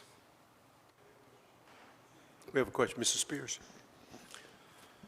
Since you mentioned the affordable piece, you just stated that that's the best that you can do. Mm-hmm. Why? If everything is in-house, right? You have it. You got the whole kit and caboodle. You're gonna build it. You got your own construction company. You're gonna manage it. Why is 15 units the best that you can do? Well, that doesn't. 15 one-bedrooms at that. Right. Well, we've met a number of times, and we've gone back and forth trying to figure out what we can really do. Honestly, we really couldn't do anything, and we actually had to go back and restructure the entire deal to be able to get to this. The returns right now are very tight. Construction costs have gone up 54% over the past 2 years, while rents have only increased 15 to 20%. So we're kind of stuck in the middle where we're trying to get as many affordable units as we can out of the project, but at the same time, we have to make the project financeable. And if we go any higher, honestly, I mean, we might not be able to do the deal. But initially, you said what, 1,093 units? So wasn't that bedrooms? Okay, right, gotcha. Yeah, I don't. Was that a question?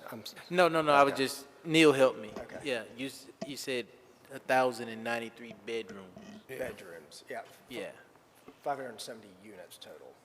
Yeah, but still, 15 is fairly low. 15 is really low. Well, initially, we tried to do more at 90%.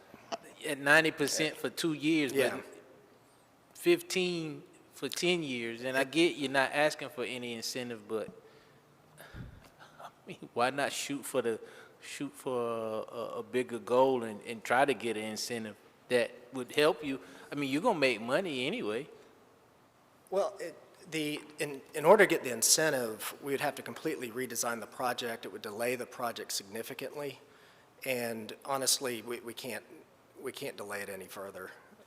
We've been working on this project since October, September of last year. And really, the affordable, there was discussion about affordable early on, primarily around the density bonus incentive, but we weren't taking advantage of that, where we could add another 50 units to the project before we would be actually taking advantage of the bonus. And we're already kind of maxed out there. You can see from the layout, there's not a whole lot more room on that property. And then two, it would essentially mean redesign, new TIA. I mean, and all of that has taken extremely long time to get So through. is it possible to add some two-bedrooms at a affordable rate? I promise, we've looked at this a million different ways. Like, if this is the maximum we can do. I mean, and we've had it's been a ongoing conversation with the city, and hopefully the members that we've talked to with the city understand that we're stretching, and we literally had to go back and restructure the terms of our contracts to be able to make this work. Thank you. Real simple question on your map, those, and it's just a curiosity, the little, are those garages or storage units, those smaller little, like? On this one? Yeah, like in between the large buildings? Yes, sir. Those are, so the A, B, C, D, E are garages. And then over to the left is the maintenance building, and over below the maintenance buildings where we plan to have a dog park and outdoor These space. are secure garages, just? Sure, yeah. Garage They're doors. kind of optional for, as For available? rent, for residents I to got you. use. All right, thank you. Yes, sir, Mr. Barnett? I want to beat a dead horse, okay? Okay, you just said that the 10 years, looking at all your numbers, looking at all your figures, that's the best you could do. Yes, sir. The best. Yes, sir. Cross your heart, hope to Yeah, die. yes, sir. And we tried to, I mean, we really tried to stretch this as much as we could, and we felt like we were kind of meeting in the middle, where the incentive is 10% of the units at the HUD high home rents for 15 years. So we're doing 5% of our MD-17 units at 80% for 10 years. So without getting any assistance, you know, we're really stretching, trying to, one, be a good member of the community, and two, cater to the affordable situation that we have in Wilmington. Okay. Oh, and we actually have a affordable division. This is Casey George. He heads our division. All right. So, Mr. Mayor and Council, I appreciate the conversation on affordable, and the levers or the tools that are available to this from the city are just two, and they're more akin for low-income housing tax credit development, which involves a multitude of layers of financing. So what we have done as a responsible party and developers, not only incorporate green and walkable elements, but then sharpen our pencils to come up with a project that is financeable by including affordable component, and we've taken it very seriously. We've looked at data from the Bureau of Labor and Statistics and took a subset of what we call our teachers, our public servants, officers, et cetera, and then back-ended what that annual income would be, and then applied that with 80% AMI and 30% of that household expense, and came up with the amount that was the right balance for the project to be financeable in a conventional context. So part of the nuance that every town USA has is the need for more affordable and workforce housing, but also trying to balance the sources of financing. And in this instance, this is a non-federal tax credit project that we are incorporating voluntarily an affordability component.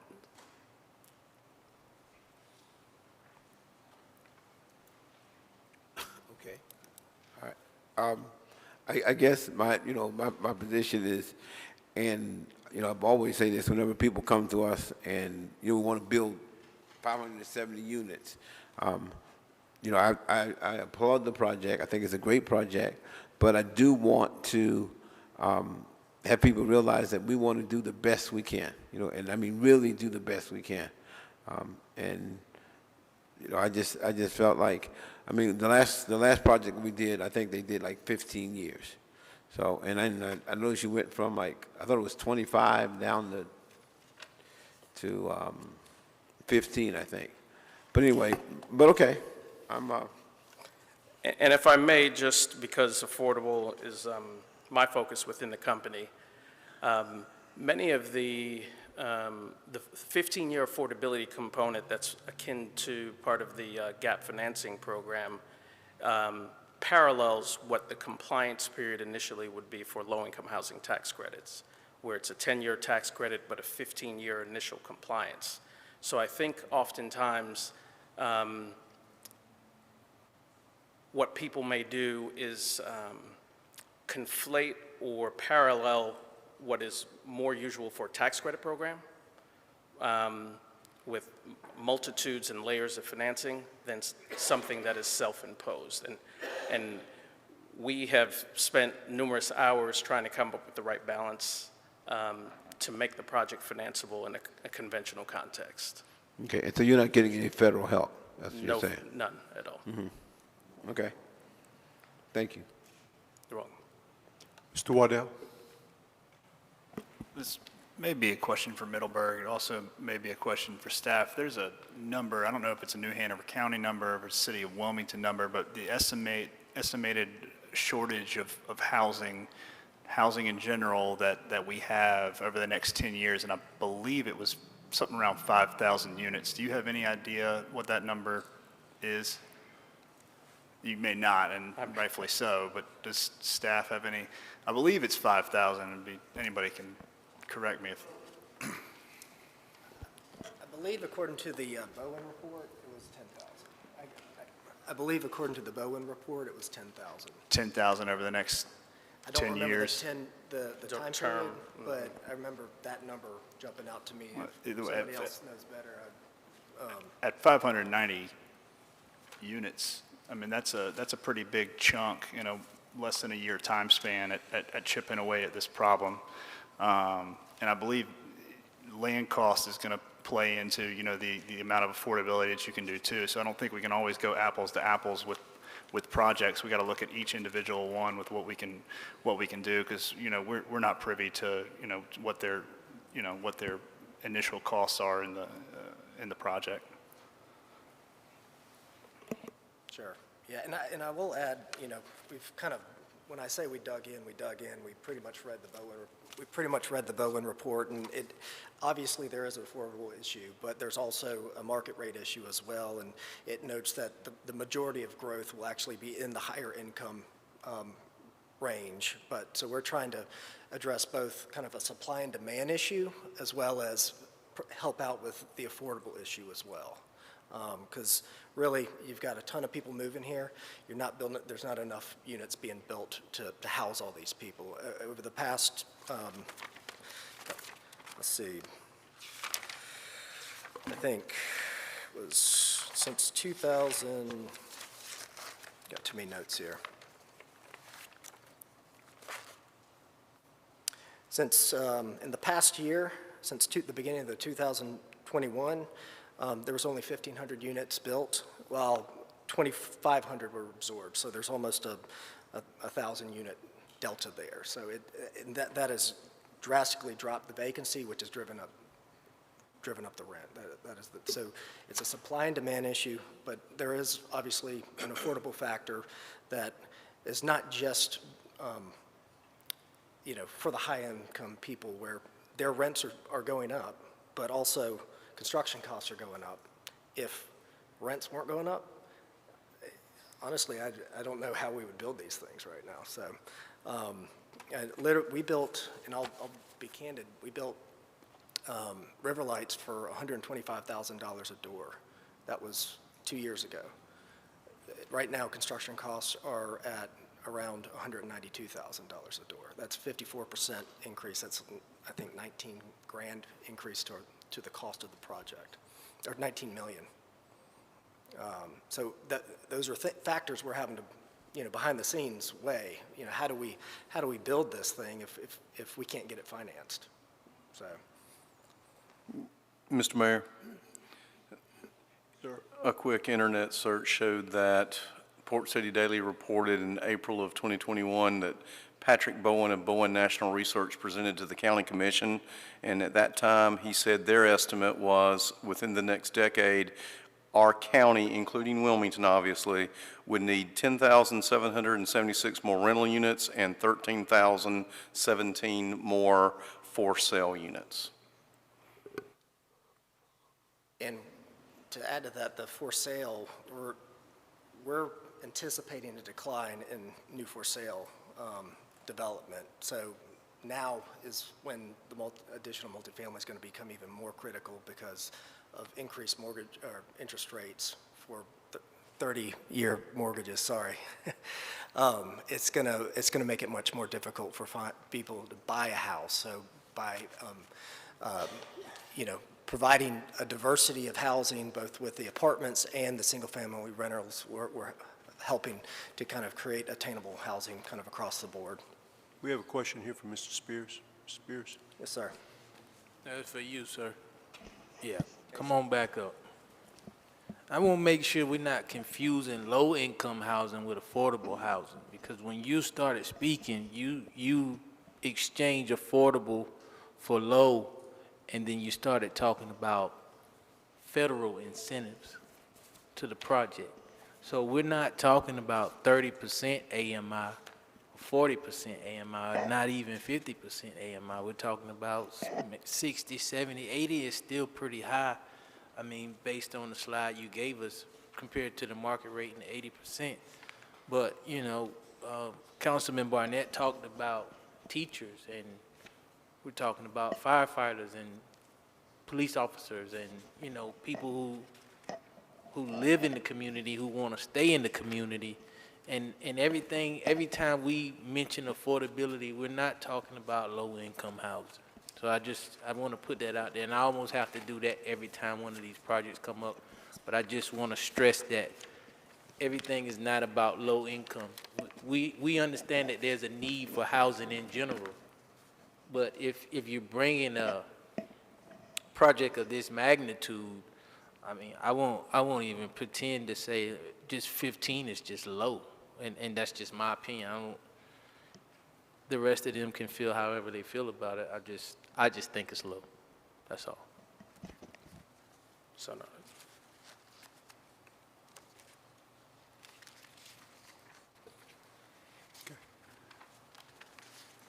Mr. Nichols, coming back up. Thank you, Mr. Mayor. I just had a few other points I was going to make, and then we'll conclude our presentation if it pleases the council. I wanted to point out that we are located close to two mixed-use mixed-use centers. And what the city's growth strategies report states is that the mixed-use centers should be active, higher-density places that include an array of housing types and employment and transportation and recreation options. And then it's also significant to point out, I think Mr. O'Mahony mentioned that we're in an area of opportunity under the comprehensive plan, and we are located in a greenfield site as multi-use places of areas of opportunity. And what that provides or encourages is abundant open space and buffers along low-density neighborhoods, but integrate with existing multifamily and commercial areas. And it also encourages a variety of building types, employing new and traditional urban design principles and site and building design. So I think those are 2 points to, I won't go through all the comprehensive plan policies. I know the staff did a very comprehensive report, and the Planning Commission, as was mentioned, unanimously recommended approval of the project. I mentioned the level of service in the area. And then the last point I would mention, again, just with traffic impacts, this is a significant reduction in traffic impacts if you approve the project compared to the current zoning. By staff's calculations, it's approved for over 500,000 square feet of office space, and we would respectfully contend that the rezoning that's before you this evening is a better use of that land with the proposed multifamily development than 500,000 square feet of office space in that area. So the benefit of that also is it's a net decrease in not only the AM, but the PM peak hours and also just your average daily trip. So I know traffic is a big consideration in anything that the council looks at with rezonings, and the traffic is beneficial here. With that said, Mr. Mayor and Council, we're glad to answer any questions, and we thank you for your consideration of the request. Thank you. Thank you.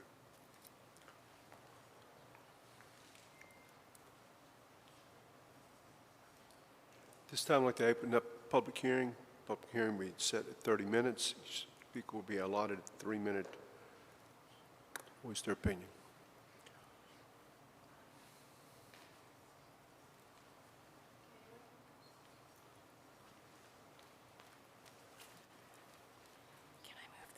Yes, ma'am, pull it down. Oh my gosh. I'm shaking because I'm a little nervous, but I'm also freezing. This is my first time here, and it's an iceberg. So excuse me if I'm chattering. So thank you for letting me speak, Council and Mayor. I am a new resident, so I'm kind of part of this population growth. I've only been here for a year. I love Wilmington. I love the people. I love the trees. I love the air. I love the ocean. I feel very welcome, and I feel very blessed to be here. And when I got here, I had a little news flash on my phone that one of the newspapers reported that New Hanover County landfill was greatly decreased from a 50-year cap down to 28 because of the growth that's been happening this last 5 years and then the subsequent hurricane that happened. And so as a responsible citizen and as someone kind of red flagged, kind of curious, I phoned Mr. Suleiman. He is the director there. And I'd like to just put a shout out to him. And also, I think you should, and everyone here and every citizen in Wilmington should go and take a tour of the recycling and the landfill. He's with open arms and ready to give tours to everyone. It really opens eyes. Like he said, everyone kind of puts their trash out every day, and then when we get home, it's magically gone. But what we don't understand is that right now, they're processing 2,000 tons of trash per day, and they're recycling 250 tons per day. They have a program. And to speak to the different projections that were talked about tonight, again, growth is necessary. I get it. I personally would love to keep it quaint, but I understand that growth is necessary. But I'm going to put some bugs in some people's ears, hopefully, and in your hearts to consider some of these things. So construction debris, so they have a program that diverts construction waste, and each project can choose to separate out their construction debris, and it's free for them to bring it to Mr. Suleiman and all their workers. And they actually take all that construction waste, and there's about, I would say, a half a dozen, as a layperson, I hope I'm quoting this right, half a dozen different kinds of construction waste that can be recycled and used there at the site, from gravel to so many different things, or sold or recycled out. That is, so for each construction project, there is 8.5 tons per dwelling per unit per project created. Only 30% of the projects that have been built are using this program. And so that means 70% of all of this, and granted, they have to pay for the ability to drop it off at the landfill. 70% is going into the landfill. So we have 28 years left of the landfill, and then there's no more space, and there's no ability to expand.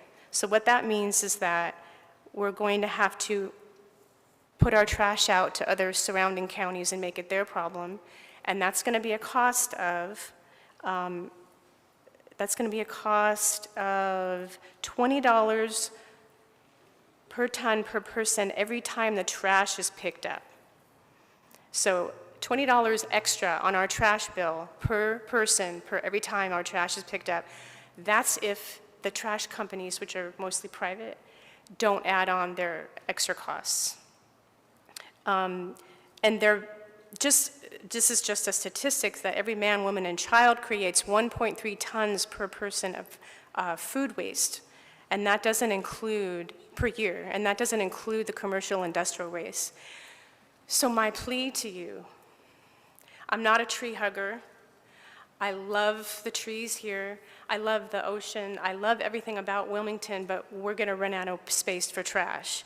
And with these projections that if they're at all, brought to fruition, we have to start thinking now in the planning committee, and I'm hoping someone is listening here, and I'm also going to follow up with an email with these statistics. I'm just hoping that everyone is conscious and conscientious and takes care of the fact that we don't want to shove our trash problem on someone else. And I had a time. I'm sorry. Okay. Thank you so much for giving me your time. Thank you, ma'am. Anybody else?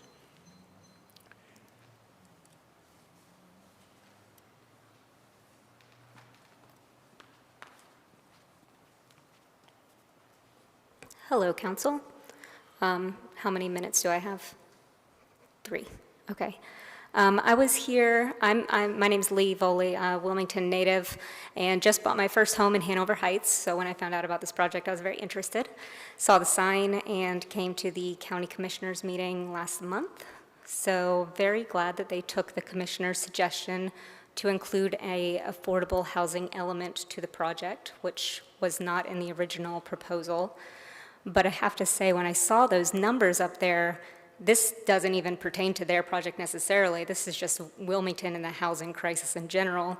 $1,700 for a one-bedroom, and $1,363 is supposed to be affordable.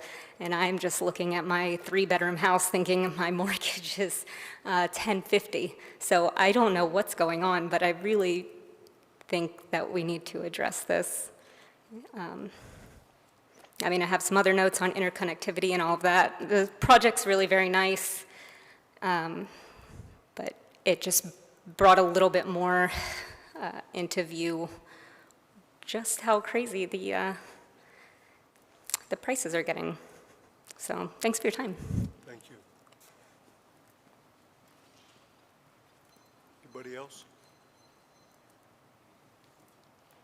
Any further questions from council?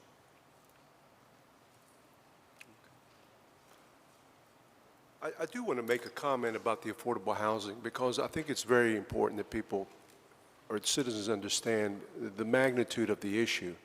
It is happening in every city in America. And where this housing crisis really began, because all of a sudden everybody's dealing with it and everybody's talking about it, was way back in 2008 when we had the financial meltdown in this country. And for literally 4 to 5 years, there was very little construction, if any, that was being built anywhere in this country, including this community, which was growing.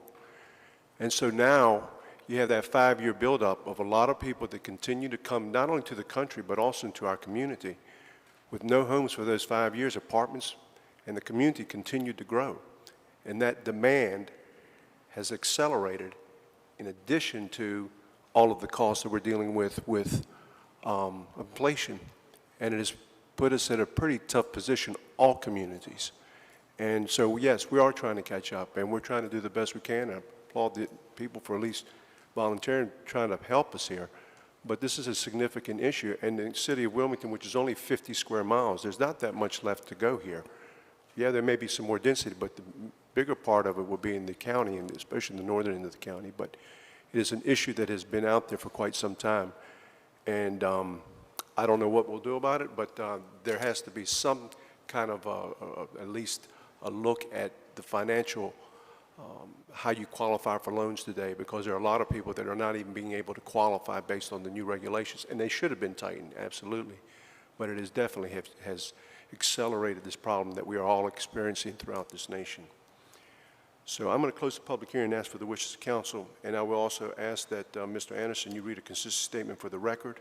Mr. Rivenbark? Kind of touch on what you were talking about. I've been here a long time, and until a few years ago, it would have been folly to expect somebody to come forward and discount his units. It wasn't necessary, it wasn't needed. Times have changed, and what the mayor just said is exactly right. But throughout the country, one of the things that leads to the higher prices is the soft cost, not the brick and mortar and the labor cost. It's before they ever get started is the rules and regulations and the time involved and going before all of the commissions and everything. And I look out there and see that team's not cheap. I mean, those things cost. And redoing plans and redrawing and all that really adds somewhere, I've heard somewhere in the neighborhood of 30 to 40% to the cost of the project when it's completely turnkey said and done. So there are things that we can probably do up here to help that, but it's from coast to coast, border to border. It's everywhere. And I'm really pleased that these developers that come before us at least care about it and are doing what they can to facilitate some of the problems that we discussed here tonight and still be able to bring their project out of the ground. Thank you.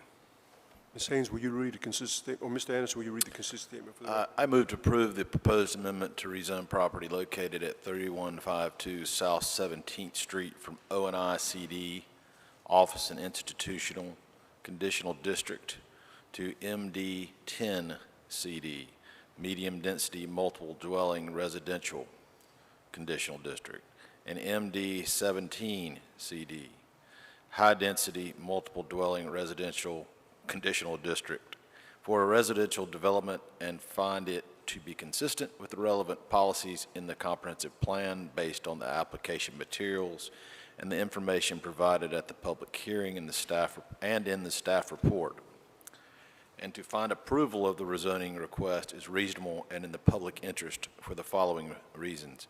The proposed rezoning would provide a residential component to an existing commercial area, add to the current and planned mix of uses, and provide multimodal connections to the surrounding area. All in favor of that motion, please indicate by saying aye. Aye. Passes unanimously on first reading. Is there a motion to waive second reading? Motion made by Councilmember Barnett, second by Councilmember Rivenbark. Discussion. All in favor of that motion, please indicate by saying aye.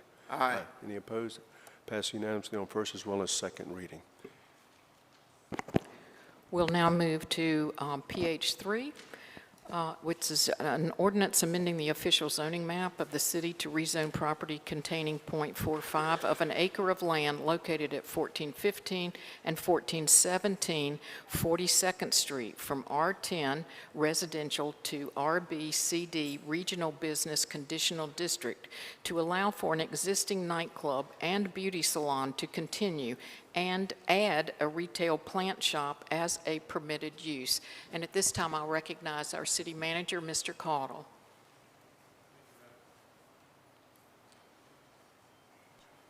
Thank you, Madam Mayor Pro Tem. Mr. Mahoney will overview this item for us as well. Thank you, Mayor Pro Tem, members of council.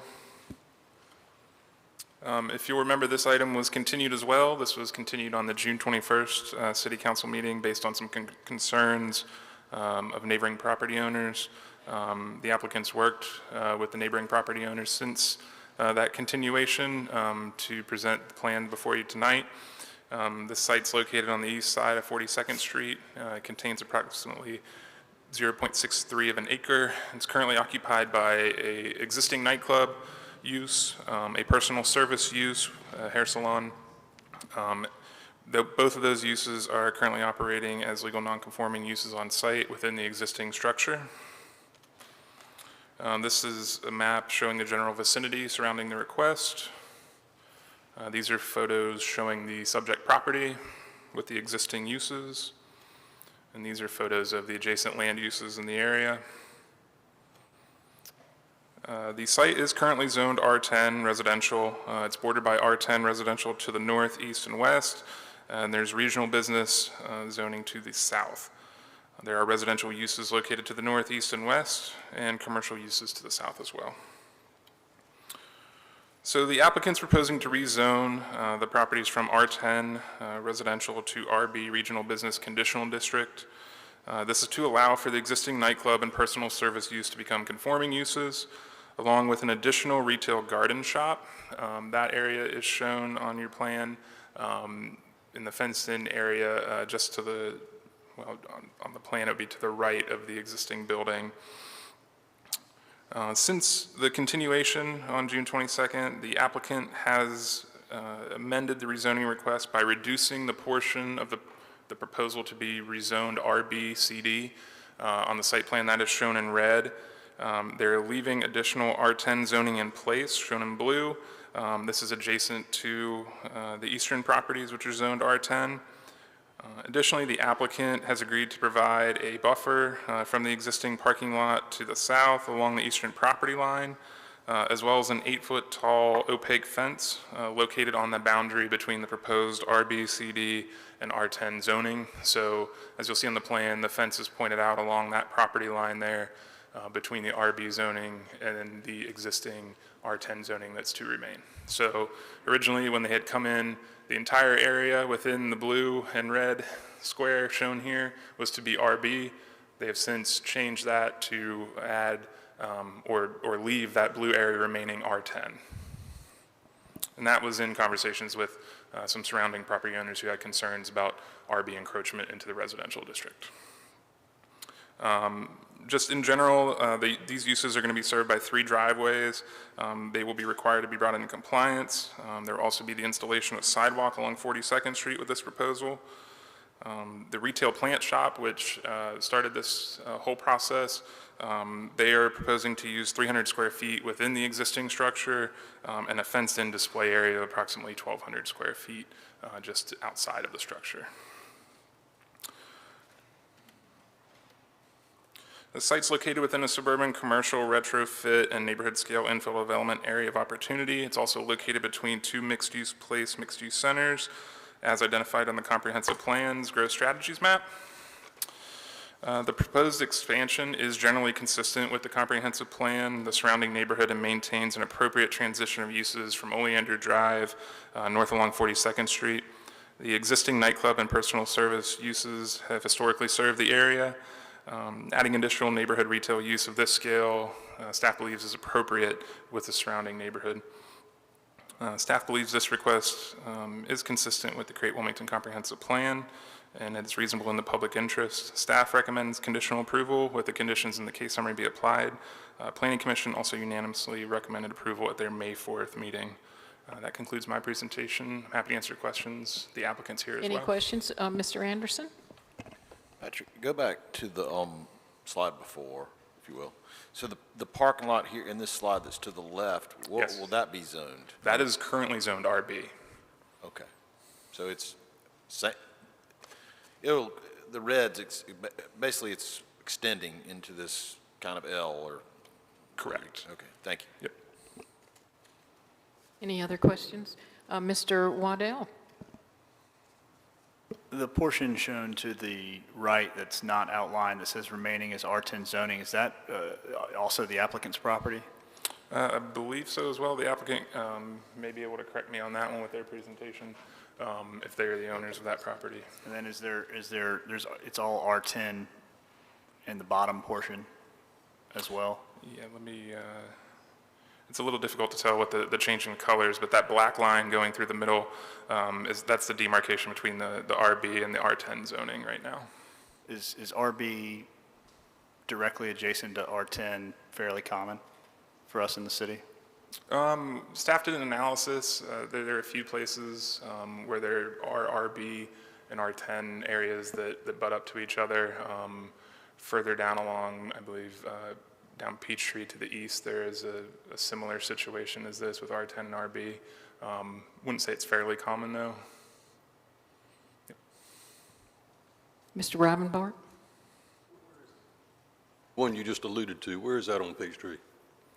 I believe it's down further to the east. I don't have that right in front of me. I believe there's an area further to the east. I'm sorry, I apologize not having that information right now. And if, for example, the garden shop ceases to exist, right, what can go in behind that garden shop? If there were to be any changes of use that weren't approved as part of this conditional rezoning, they would have to come in and modify to allow for whatever that use would be. So with the garden shop, it's a general retail area, so any expansion of that, any change of use to something. Would it be a use that's allowed in RB zoning? It would have to be a use that's allowed in RB zoning, correct, but again, it would require a modification to this conditional district. I know when you read the definition of RB zoning in our ordinance, it's pretty much like it always has been. It's generally at very busy, well-trafficked commercial nodes, and it's the heaviest retail zoning we have. I mean, that's where the mall is, that's where the big boxes are. And I've just, both my kids frequented Reggie's forever, and I have nothing against that. I think it's a great place. But what I do have a problem is, they may not be there forever. And I love to see when the neighbors get together and do something, but they don't, that's not necessarily the end all. These people may be gone in 10 years and we got new people there.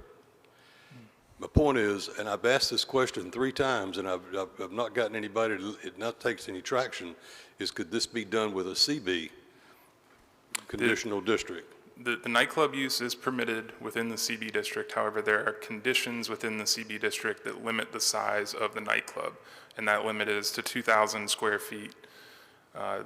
Reggie's current building is over 2,000 square feet. I believe it's closer to 5,000 square feet approximately. So in essence, yes, the use is permitted. However, it would be creating another nonconformity by going to CB for the nightclub use.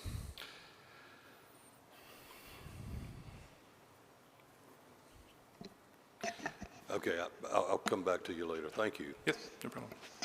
Tony. Mr. Spears? Thank you, Mayor Pro Tem. Tony, John, this question might be for you. So what impact does tonight's decision have on the other issue that kind of created all of this? The trees and the stop work order and all of that? Like, does tonight's decision make that go away? Catherine? Good evening, Mayor Pro Tem Haynes, Catherine Thurston, Zoning Administrator. The rezoning will bring the use of the property into conformance with city code regulations. There's a separate case for the trees, and the applicant is working with city staff as well as our legal staff to overcome the tree issue.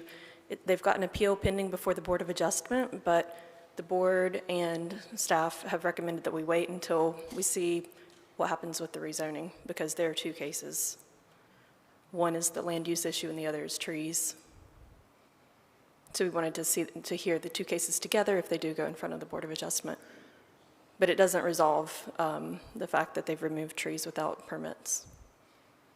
Thank you. Mr. Anderson? This will be for Patrick. I'm going to ask Charlie's question a little differently maybe, or I'll try. Plant shop closes. Guy wants to sell and repair motorcycles in there. He's got to come back to us? Correct. All right, thank you.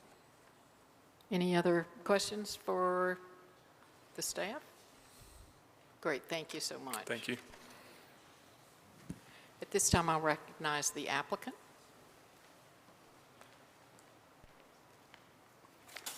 Thank you, and good evening again, Madam Mayor Pro Tem and members of council. I'm Matt Nichols, and I represent the owner applicants in this rezoning request. And this is really a unique request, and I hope to be able to address all the questions that have been asked, and I'm sure there will be others, but it really is a unique set of circumstances, and I hope that the presentation will help explain how we got here today and why we think the rezoning is a good thing. So I know council is very familiar with the vicinity. The property that is subject to the rezoning request is shown here in yellow. It's in close proximity to Oleander Drive. It's near Peachtree. And you'll see from some of the photos here, this will help explain sort of the layout of the property. Currently on the property is a legal, non-conforming mixed-use building. It consists of Reggie's, which is a nightclub bar, and then there is a hair salon that is in the side part of the building. The photos will elaborate on this more. It was Angie's Hair Salon for quite some time, and now it's 42nd Street Barbershop. But it's been a hair salon for some time. And then to the north of that property is, again, a legal, non-conforming parking area. And the property that you see shown outlined in yellow is zoned R10 today. Commercially used, it's legal to be used commercially under the city's ordinances regarding nonconformities. So to put in context, I know that the council's familiar with 42nd Street intersection with Oleander in this vicinity, but you can see Reggie's in the distance highlighted with the yellow arrow. And again, the current zoning on the property that's before you is R10. There's a great deal of RB in the area, and I'm sure the questions will come up, but you can see RB does extend to Peachtree in the vicinity to the east. And what we are proposing is to allow the RB conditionally, meaning subject to all sorts of limitations and conditions. The only thing that would be allowed there, if approved tonight, would be the plant shop. And it would make the property that's there now conforming from a zoning standpoint.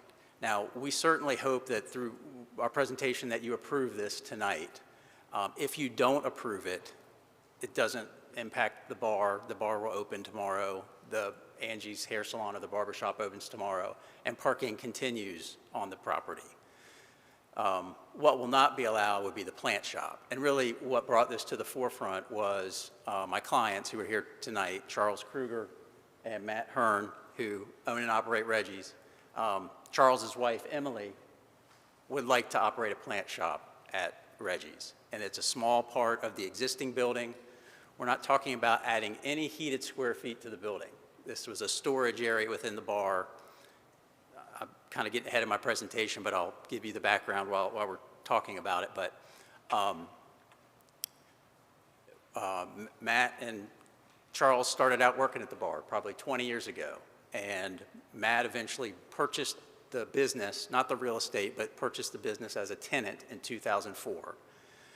And then Charles joined him as a partner in 2009. So they've been operating Reggie's. We all know COVID and what a significant impact it had on everybody in 2020, but very significant on bars and restaurants everywhere.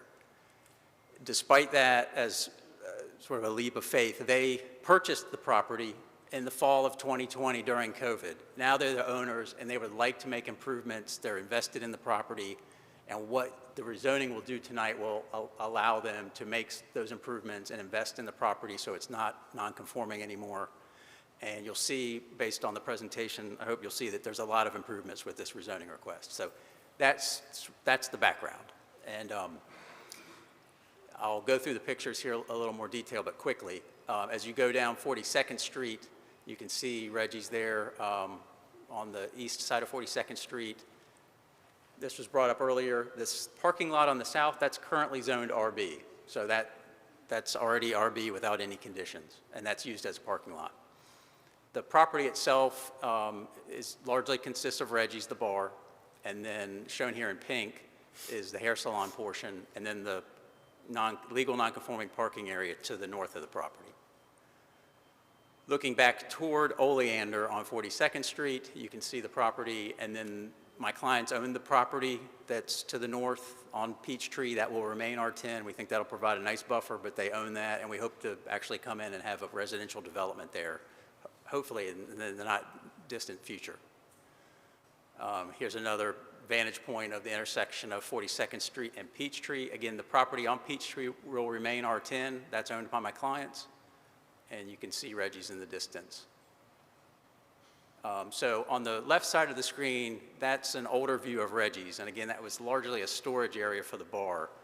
On the right side of the screen, you can see what it looks like today. And what they've done is they've taken that, again, haven't added anything to the building, they've converted that to the plant shop, and we're admittedly, the plant shop was opened, it should have gotten zoning approval, it didn't, but when this came to their attention, and they have done what they can. We're trying to make this right from a zoning standpoint. I would say that when my clients purchased the property, the property's had a varied use. I think Angie's hair salon used to be a pottery shop at one time. I think at one time it was a record store. And then I think going way back, there might have been carpet sold out of the building. So it's had a varied commercial use. So in their defense, so to speak, they thought it wouldn't be an issue to have the plants sold out of the 300 square feet of the area. So Emily started storing the plants there and then just had little pop-up shops. This was something she'd do on the weekend. I understand she may have done it in different places, but it was brought to zoning's attention, and then we've been trying to work with the city to try to make it right. So that is what brought us all to the forefront hopefully we can be allowed to continue with the plant shop. From what I understand, the neighbors like the plant shop. It has customers. It's not been open on a regular weekday basis, but I understand it has been open. We've talked with the planning staff and Ms. Thurston we didn't want to make anything worse with regard to these pending cases, but it's a very, very low impact use. While I'm at it, I will address the trees. We're trying to address that with the city. My clients hired professional tree removal service to remove these trees, one of which was basically a dead, damaged tree. And I've seen this before. You hire a tree service and you think that, a lot of people don't understand you have to get a permit, but you do.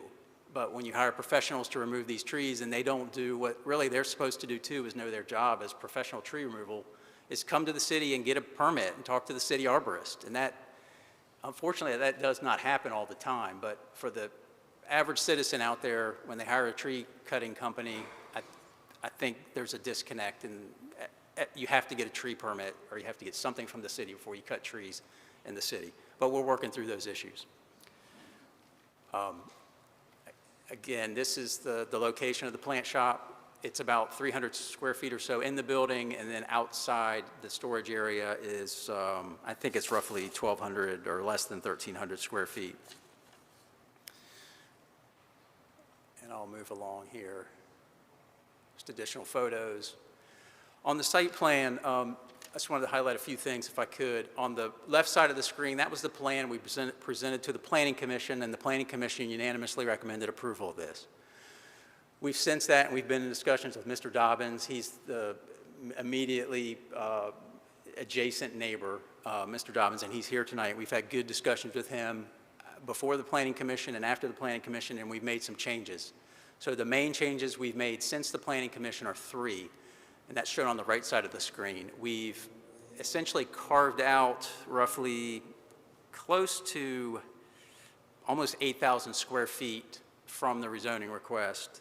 That's basically a 91 by 87 and a half foot area that's behind the existing parking lot, and that will remain R10. I think it's a good change. I think we would like to come in and maybe put a residence or 2 there, and so that'll provide additional buffering to the adjacent residential. Number 2, we've relocated the wooden fence along the property line. It's shown there in the pink dotted lines. And I think that will address Mr. Dobbins' concerns there was concerns with headlights and things from the parking. So an 8-foot wooden fence will be very helpful. And then Mr. Dobbins wanted to add the buffer to the plan, and we're glad to do that. So we've added buffering to the plan both on the north and south side of the building, as shown in the green area.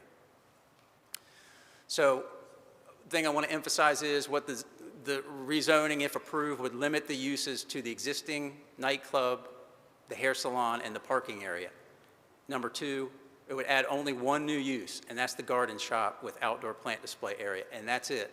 If anyone wanted to come in and do anything new, there's a mention about fixing small motors or anything like that, they would have to go back through the community meeting, they'd have to do the planning commission meeting, and ultimately, city council would have to approve that. So we can't come in and do a bookstore, anything. And I highlighted this here to show you just sort of how small the garden shop is within the existing building, and then you can see where the outdoor plant display area is in the aqua teal color, and the pink area shows the area within the existing building of the garden shop.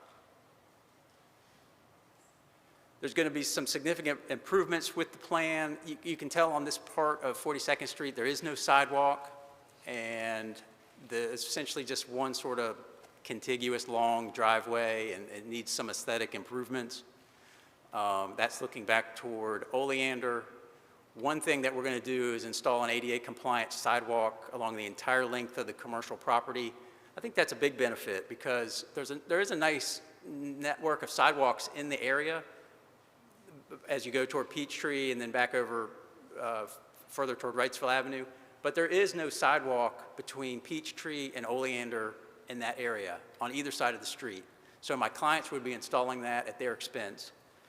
And the sidewalk would actually extend, it's hard to see on this scale, but the sidewalk would go from the public sidewalk into the plant shop opening, or the plant shop door. We're also installing ADA compliant parking spaces. That's a big benefit. And then driveway improvements. The driveways are going to meet the city standards, so it's going to look a lot better, and there's going to be some rhyme or reason to it. Right now, it's just a huge driveway, and the parking's not delineated. We're going to have delineated parking spaces, so I think there's a lot of benefit to the plan. So I'll go through this real quick. What it does is allow one new low-impact use. It'll allow significant improvements to the property. It'll clear up the nonconformity issues. We're going to preserve the residential on Peachtree, and that's, I think, beneficial to Mr. Dobbins' property with his adjacent residents. And this is a big one. The last one is it provides the city, the property owner, and the neighbors with a site plan. So there's some regulation to the property. What it doesn't do, there's no changes to the commercial nature of the property. Like I said, hopefully this is approved tonight, but if it's not, the bar and the hair salon will continue. Not adding any heated square footage. There's really no significant impacts from the plant shop. No commercial on Peachtree, and we would respectfully contend no negative impacts on the neighborhood. I did add the trip generation chart from the planning staff, and I mean, these are minimal numbers. One additional trip in the AM and 4 in the afternoon. I won't go through these in detail, but it is, as Mr. O'Mahony pointed out, that this is in an area of opportunity, and it's also located between two mixed-use place types in the comprehensive plan. So it's an area that's identified for redevelopment, and that's shown here on the create the comprehensive plan growth strategies map, which would encourage neighborhood scale commercial development along the corridor to serve the neighborhood. I think that's exactly what this is. The plant shop really serves a good function for the neighborhood. And then the plan also identifies retrofitting underperforming and outdated suburban buildings and sites. And I think this is a good example of an outdated site that needs updated. I put this in here just because live music and music venues are important to Wilmington, and there's not many places you can go to see live music in Wilmington, and this is a little bit of a bigger venue. And I want to stress that it's all indoor. There is no outdoor music here. We're not proposing any outdoor music. That's not on the plan. This is all indoor music. And staff recommends approval, and the Planning Commission recommended approval. And I believe that concludes my presentation, Madam Mayor Pro Tem, and I'm glad to try to answer questions. Oh, I Great. did have a letter from David Whalen. He is an attorney in town, and David lives, or I'm sorry, his office is across the street. I didn't open it because it's sealed and it's addressed to City Council, but I can read what I think it says. I'll just read it real quick. To whom it may You could give that to the clerk, and she could perhaps read it into the record. I understand it to be a favorable letter. I can read what I think it is, but again, it's not addressed to me. So I'm glad to answer any questions you may have. Thank you. Question, Mr. Rivenbark? Matt, you mentioned that outdoor music was not part of your plan. Is it allowed? It would not be allowed in that area because it would not meet the distancing requirements. So it's not proposed. I don't believe they've ever had outdoor music there. You answered my question. Yes, Thank sir. you. Any other questions for the applicant? Thank you, sir. Thank you. Madam Mayor Pro Tem, Councilman Waddell asked a question of the staff earlier regarding the cohabitation, if you will, of the R10 and the business districts. The staff now has a map that they'd like to share to answer that question. Very good. Hey, council members. We had done an analysis at the first time this item was continued. I believe it came as a question by Mr. Rivenbark at an agenda briefing. And apologize, this did not make it into your packet. But this map indicates, you see the legend in the bottom right-hand corner. There's 10 times in the city where RB is adjacent to or abuts R10 zoning. There's 25 times where RB is adjacent to or abuts any other type of residential district, was R3, R5, R7, R15, et cetera. And then we also included commercial services because in our opinion, in staff's opinion, that's also a fairly intense land use. And there's 31 times in the city where the CS zoning abuts or is adjacent to any type of R zoning. So just wanted, I believe, Mr. Waddell, that answers your question from earlier today or earlier during this hearing. Thank you. Great, thank you. Appreciate it, Ron. Any other questions before we open? Okay, at this point, I will open the public hearing and ask if there's anyone in the public that would like to come forward and speak on this issue, either for the issue or opposed to it. And everybody gets 3 minutes. And the clerk her little alarm clock will go off. But please come forward. We're happy to hear from you.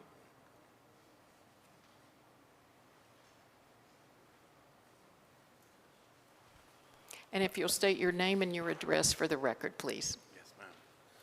Hi, I'm Rich Mason. I live on 1309 South 43rd Street. A lot of the pictures they've shown this evening has my home in it.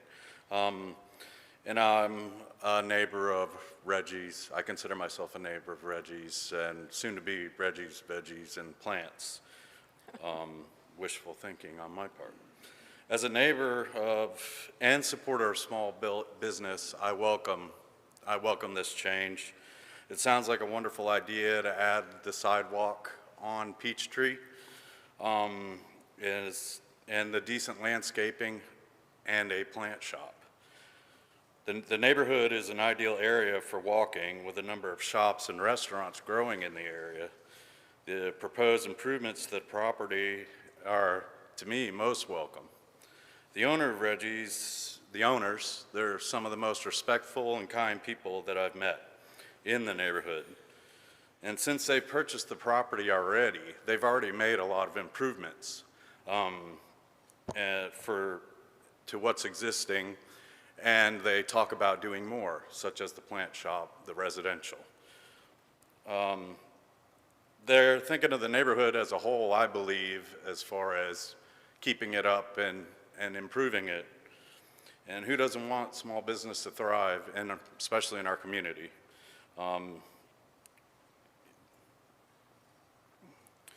You know, there's so much commercial space around that area as it is. Bringing a plant shop in, to me, would just kind of take what's there and give it a little, you know, a little extra for the neighbors to enjoy, to see. You know, with so much of Wilmington being inundated with large businesses and large apartment buildings, why wouldn't you do everything in your power to let something small compared to what I've already heard this evening expand and thrive? To me, the property is also perfect for what they want to do. It's not like they're building a 13-story building there. It's just already, you know, existing. You know, Reggie's Bar is permanent. It's not about the bar or the noise or the customers. I've heard more noise coming from Oleander. I can hear Hoggard High School football and baseball games. I've never had an issue with any of that. Max Speed Shop is directly across the street. I hear noise from there. Never heard anything from Reggie's because they're indoor. You know, it's about respecting a small new business, being allowed to rezone, open, thrive, compete with the many big box stores in the area. As a homeowner in this neighborhood, I'd like to shop locally in my neighborhood, visit restaurants. Sidewalk accessible sounds great. Limits my use of my vehicle, fuel costs, things like that I always think about. And as a whole, I would recommend to allow it in my neighborhood, which I consider my home, and I consider them good neighbors. Thanks. Thank you. Is there anyone else that would like to speak on this issue?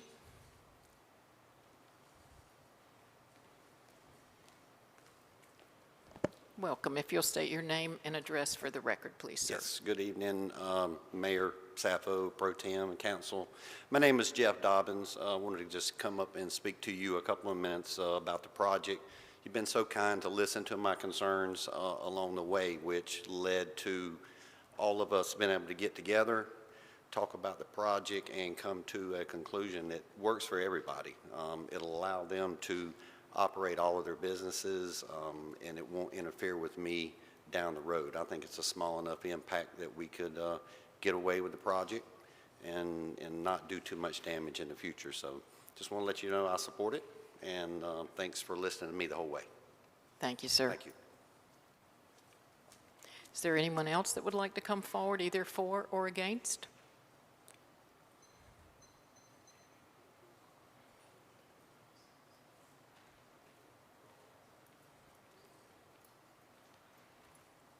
Mr. Mayor, Mayor Pro Tem, council members, my name is Alvin Rogers. I still live on Audubon Boulevard. I'm not opposed to the garden shop going in. My concern, I was grateful to hear Mr. Rivenbark bring up, down the road, no business can last forever. And CB and O&I zones were designed less intensive to butt up against residential property and protect the residential from the more intensive commercial.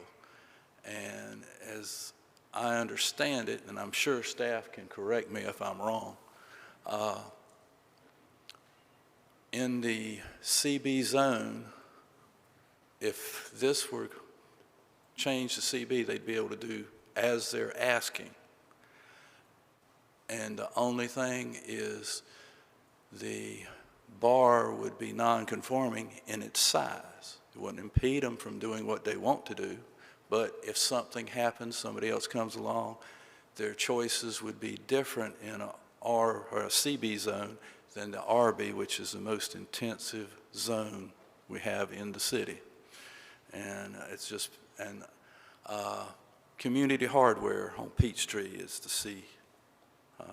Is the RB that comes through there, and it's mostly parking and a driveway.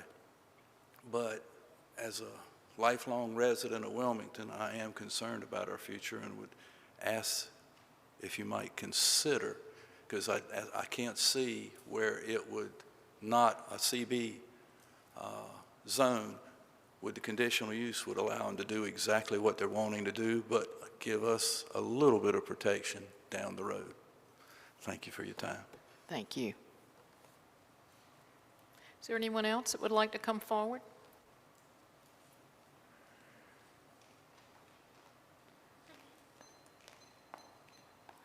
shorter. Good evening, Mayor Sappho and council.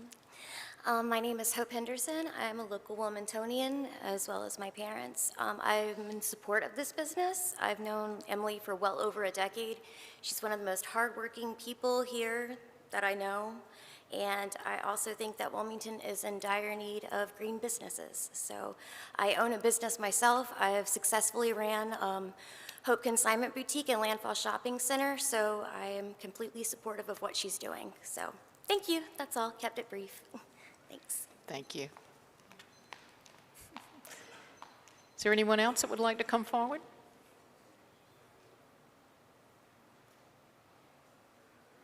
Anyone else?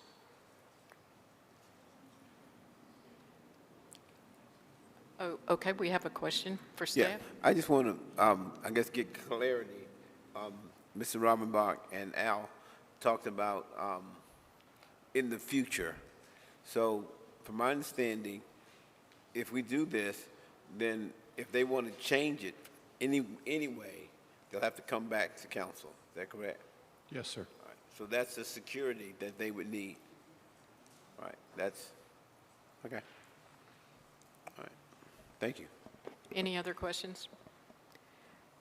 I will, at this point, ask the city clerk if any comments were received, and if so, would you please insert them into the record?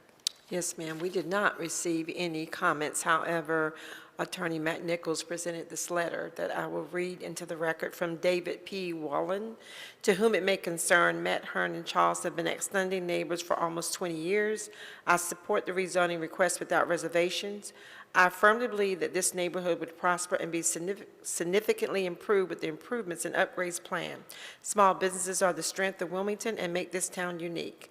I see no downsides the council approving this request. In the many years this establishment has been in place, I have never been given any reason to be concerned about anything negative arising from this location, and I can see it from my front window. I look forward to a positive vote for this neighborhood, the city of Wilmington, and myself. Thank you for your consideration of these comments. I endorse this request and urge its approval wholeheartedly. Yours truly, David P. Wallen. Thank you. Thank you, Madam Clerk. Mr. Rivenbark, do you have a question? Yes, I just want to make sure that you know where I'm coming from on this. I don't have a problem. I'm a small business person, have been most of my adult life, and I know the struggles that you meet every day, meeting payroll and paying taxes. I get it. I understand that. That has nothing to do with where I stand. It's the way you went about doing it that you know, you kind of got sideways with us when it would have been so much easier to do it right from the get-go. And I hope in the future, if something does happen to one of these three businesses, that you'll call us, you know, and come back and do it this way, okay? So, you know, have at it. I'm going to support it. I think I've got enough, you know, feel that there is some buffering, and the neighbors got together, but you know, that's always a good thing instead of having everybody at each other's throat. But that was the whole crux of my opinions that I have expressed, is I just didn't like the way it was done. And Mr. Nichols coming up and explaining it away on the backs of the tree service people, that doesn't hold water. You know, you got to be responsible for what you're doing, because ultimately they ain't gonna go and find the tree company. You know, if there's a fine involved, it's gonna come to you two. So I'm going to support it, and on first and second reading, and we'll go from there. Any other comments or concerns or questions? Hearing none at this time, I will close the public hearing and ask for the wishes of council. We have a motion by Mr. Barnett and a second by Mr. Spears, and Mr. Barnett will now read the statement.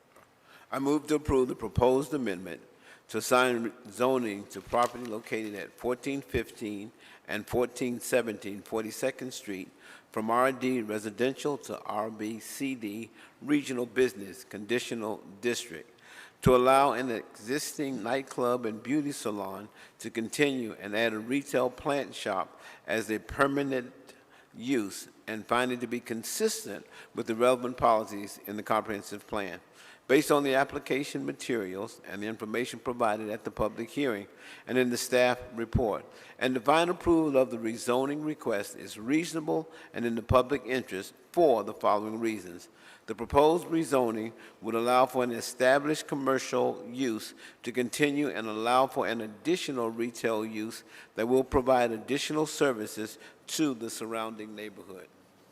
And with that, please vote aye if you're in favor and nay if not. And that passes unanimously on first reading. Is there a motion to waive second reading? We have a motion by Mr. Anderson and a second by Mr. Waddell to indeed waive second reading. All in favor signify by saying aye. That also passes Aye. unanimously.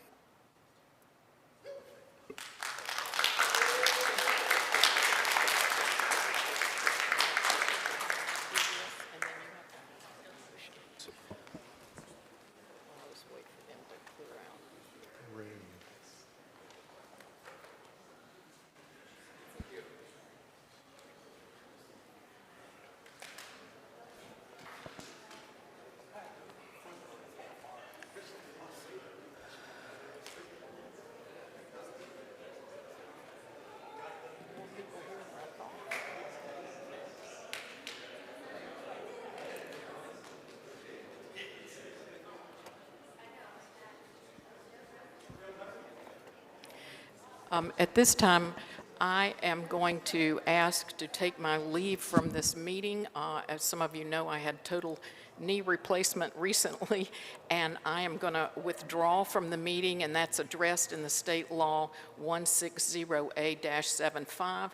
But I have to ask that I be excused by a vote of the remaining members of council.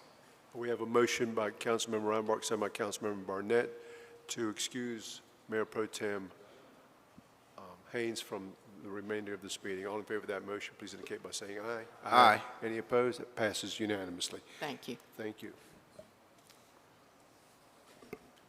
We're going to just take a 3-minute recess and give the Mayor Pro Tem an opportunity to leave.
About as well as...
Waiting on the man.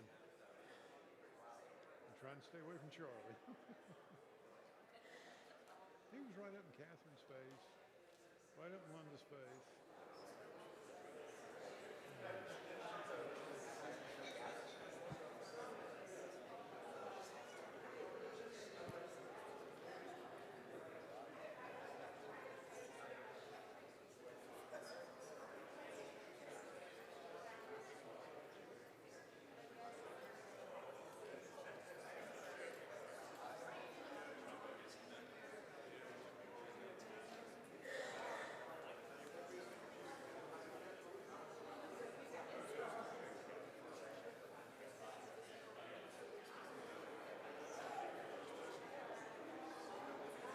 I told him not to worry about it. All right. We're back in session.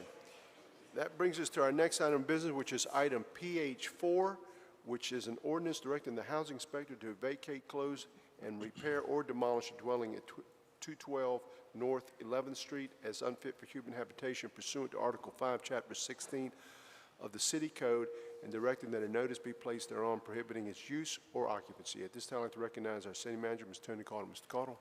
Thank you, Mr. Mayor. Chief Code Enforcement Officer Brian Renner will overview this item for us.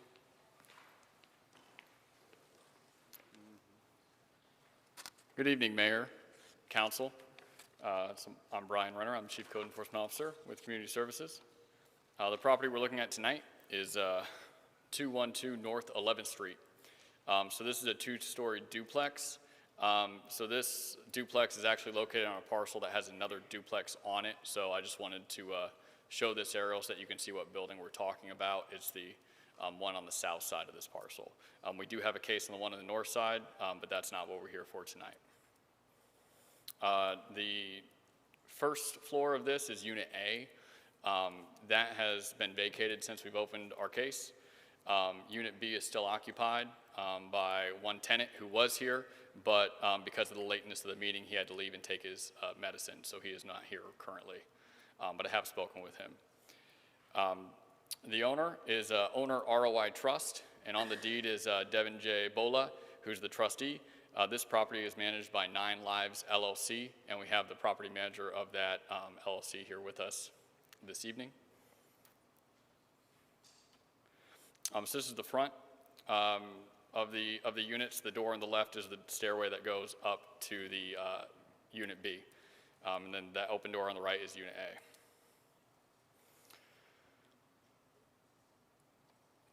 So for a case timeline, we started this case back in April of 2021.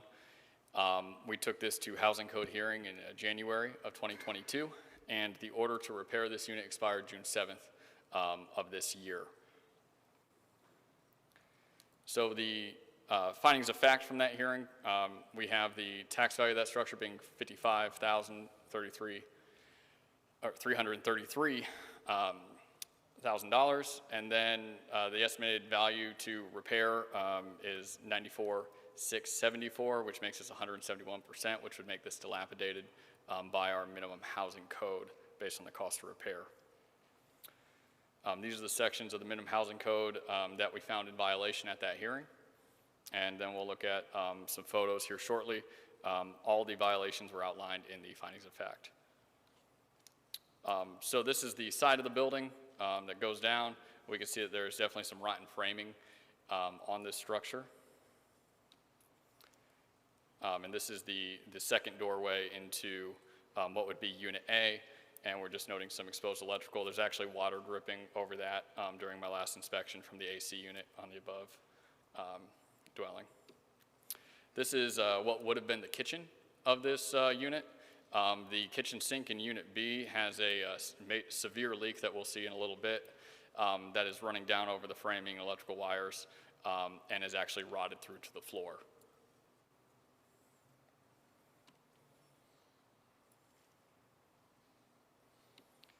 There's some more photos of those conditions.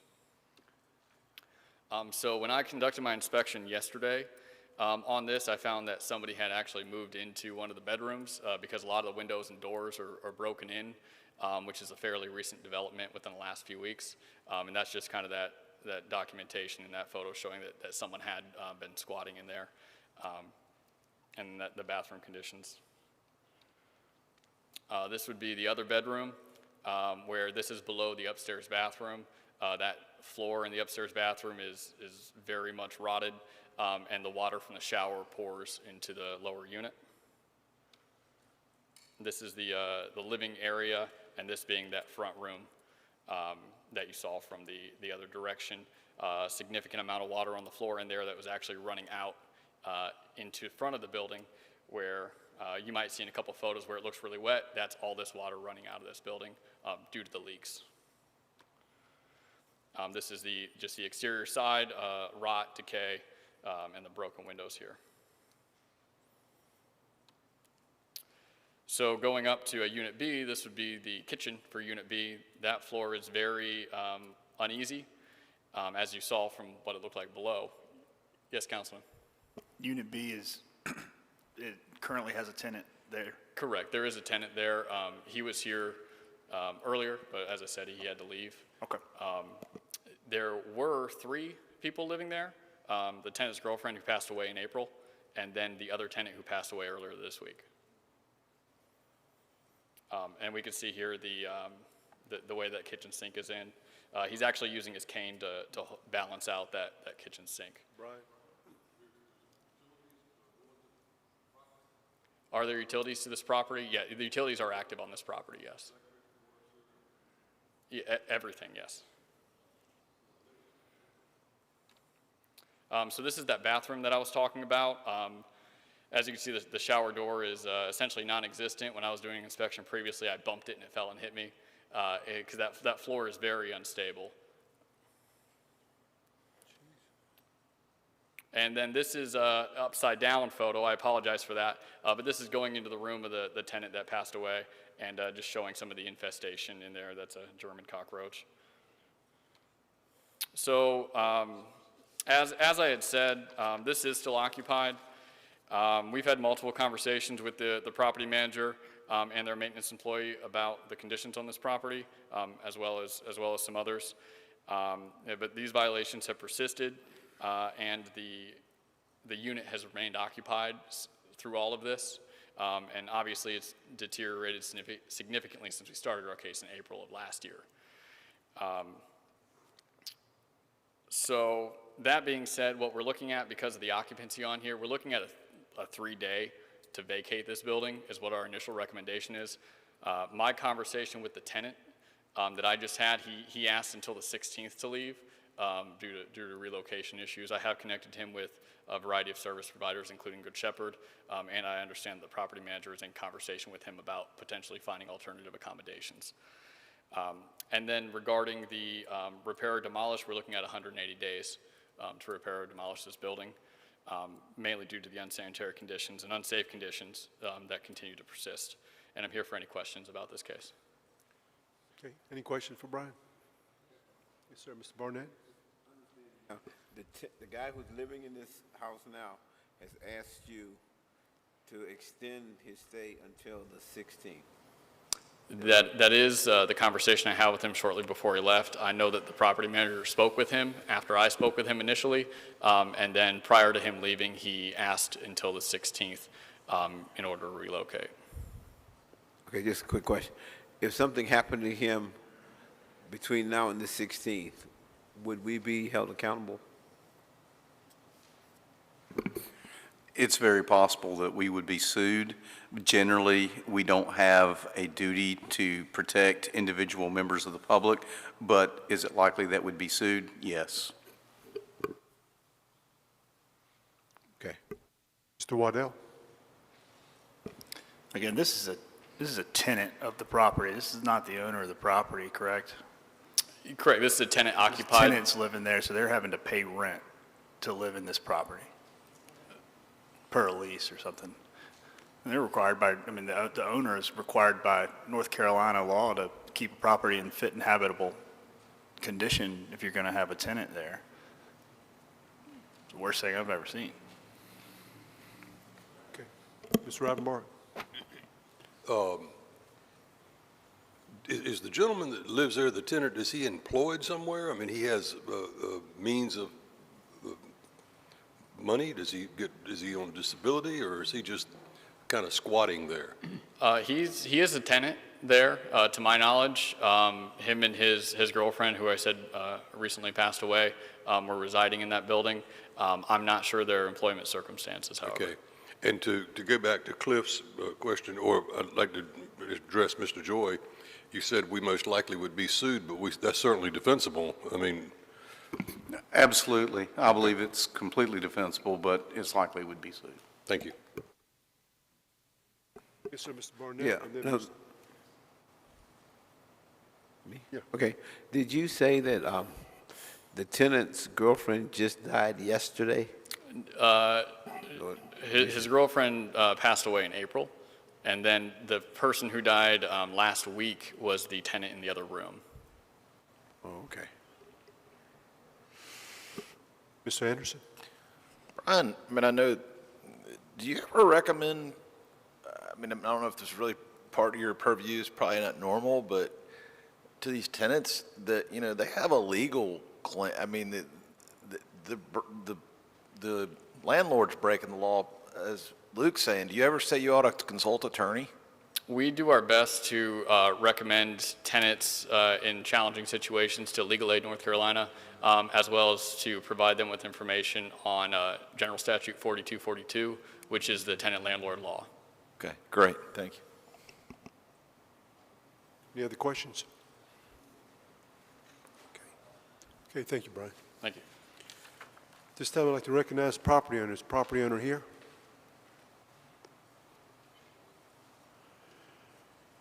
Okay, I'm going to open up the public hearing and ask if anybody in the public wishes to speak on this item. Mrs. Spears? I want the property owner to come up front. I've asked if the property owner was in the... I thought the property manager was here, is that Property correct? manager, property Is the owner. property manager, whoever anybody. represents the property, if they'll please come forward.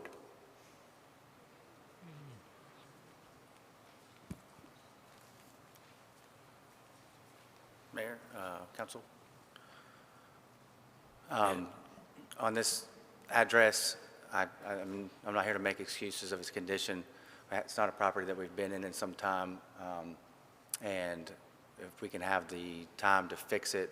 There's one tenant left in there. He asked me and asked Brian for time to get out of there, and I may try to help him find some other housing. And if we can have the 6 months or 180 days to fix it, I can turn this property around. I've been in front of you one other time for another address that we were commended for. But yeah, this was just a subject of us being on another project and me not getting the kind of feedback I really needed to know what was going on at this address. And I do apologize. I'm embarrassed for it, I promise. Mr. Anderson, do you have questions? I didn't even get my question out. Go ahead, Mr. Spears. So, sir, you had all these tenants in this property, and you were unaware that this property was in this condition? Well, I knew the downstairs had leaked, and it's been vacant for a year and a half. And you know, obviously, and just recently we boarded it up. The upstairs we hadn't been in. The tenant that was in there that is asking for more time has been there for several years. And, you know, I mean, I guess it was a matter of, you know, him not being current on rent several months, 8 months, 9 months behind. He kind of didn't, you know, didn't bring up anything. I have a gentleman that works with me that has been in there, and his description wasn't accurate of it. And so, and I think Brian would attest and vouch for me that, you know, the stuff that I manage is not, this is not what Sir, it is. this didn't just happen overnight. This Right. didn't just happen overnight. Yeah. And you said he hadn't been paying rent. I don't blame him. I don't either. That's why it kind of just existed. I wouldn't live in there for free. Right. That's why you know, there was no, you know, there was no pressure. But like I said, and Brian did say over the last couple of months, it's gotten a lot worse. It wasn't, you know, it wasn't that like that, you know, right, you know, as it's, when it started. This is horrible. This is one of the most horrible things that I've seen since I've sat up here in Yeah. this seat. This is downright despicable. I agree. And I hate the fact that you're the property manager. I wish the property owner was here so I could talk to him. This is ridiculous. This is a humanitarian issue. You have people, 2 people died. I ain't even gonna say what I was gonna say, but I can understand why. It's not fit for anybody to live in. And not even, not for free, but not to pay to live there? That's ridiculous. Could you please state your name for the record? You didn't I'm share Jeremy Bailey. Jeremy Bailey? Yeah. And the owner of your company's name is? 9 Lives. 9 Lives? Yeah. You My mind- my company's no vacancy. The owner is ROI Trust, and it's managed by 9 Lives, but my separate company has no vacancy. Okay. Who's the owner? It's a ROI Trust. Who's the owner? Megan Jackson. Thank you. Mr. Waddell, did you have anything? Okay. So you want, you're asking us for, 6 months to fix this thing? Yeah. Like I said, it'll be boarded up as soon, you know, in 3 days if Vincent moves. The downstairs is already boarded up. We've already gone in there and done some remediation, got the leak stopped, got the sheetrock out that was wet, and boarded it up and hauled out all that trash away. We're going to do the same thing to the upstairs. Unfortunately, we have another address that's coming in front of you tonight, and that's going to be our priority. It's been our priority since we got off the very large project that we've been on. Just short on manpower, spread too thin. I mean, it's no excuse, but it's just the truth. I mean. Okay. Mr. Barnett?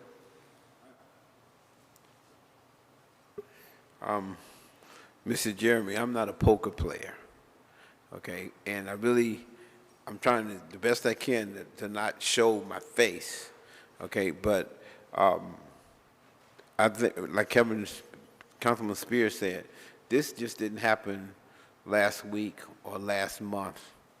This is like stuff that's been happening for years, okay? And I think it is despicable, and I wouldn't give you another day. I really wouldn't. I just wouldn't, because this didn't happen yesterday. You know, it just didn't happen.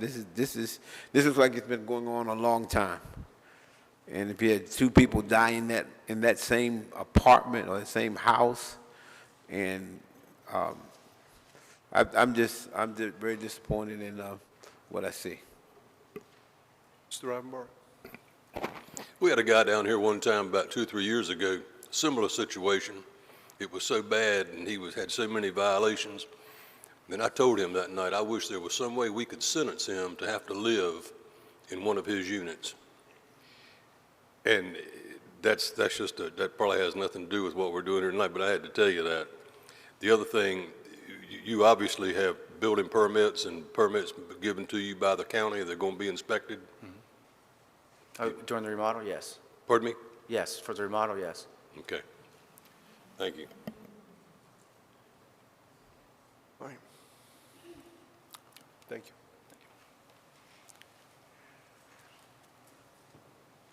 I'm going to open up the public hearing and ask if anybody in public wishes to speak in respect to item PH4. Madam Clerk, have you received any additional comments? Okay. I'm going to close the public hearing and ask for the wishes of council. We have a motion to approve by Councilmember Waddell, second by Councilmember Spears. Yes, sir. Now, is the motion to approve that we start vacating the premises in 3 days and all that, or what exactly is the motion? So the ordinance to vacate that part of it is 3 days is what we have. We would have to go through the summary ejectment process, and I'll defer to the city attorney if he has anything to add on that. But our recommendation in that ordinance is 3 days. Okay. I do also want to note regarding in rem foreclosure, the city and county taxes owed on this are $9,626 on this property, and we have citations for this property alone being $5,300 and total to this owner being $7,300. Okay, Mr. Waddell? This is to assist this tenant in any way. The summary ejectment, would that start at the conclusion of the third day? And then is that about a 7-day process? Councilmember, one piece of information, I'm not sure it came out. The hearing that was held beforehand, the premises was order vacated by June 7th, and that was issued in January. So this is nothing new. After the 3 days has ran, if council passes this, that's when staff will begin the summary ejectment, and that will take at least 3 weeks at the absolute fastest we could get it done, most likely longer. Mr. Mayor. Yes, sir, Mr. My Beard. question for Luke. Luke, you made a motion to approve, but I want to vote to demolish this building. That's what I want to vote for. I don't want to vote to repair it. I want it to be knocked down and taken to the landfill. That's what I'm voting for. Well, I guess he has 3 days to vacate and repair or demolish, and what's that timeline ticking on the repair or demolish? And the repairer he would have to get full permits and inspections from the county, to Mr. Ridenbark's point, prior to having a final certificate of occupancy to let anybody live in there. So he's going to have some significant expenses. The reality is if this place wasn't fixed by now, it won't be fixed. That's just the reality. But he wouldn't be able to get to your point, he wouldn't be able to get a certificate of occupancy from the county to allow anybody else to move in there unless he brought it completely up to current code, which he should probably tear it down just from I'm a licensed general contractor as well as a licensed real estate broker, and just from the photos I saw, it's probably in your best interest to tear that building down. So that may answer your question. I mean, he's going to have to get it up to full current code. The law gives them that right, Kevin. Understand that. I know the sentiment up here is the same. I understand that, but I mean, and I don't want to attack your character, sir, but let's just be honest. You think he's going to go out and look for a certificate of occupancy to let this man, and if the guy that I saw in the back was the person who's standing there, he's in bad shape already. He needs to get out of there immediately.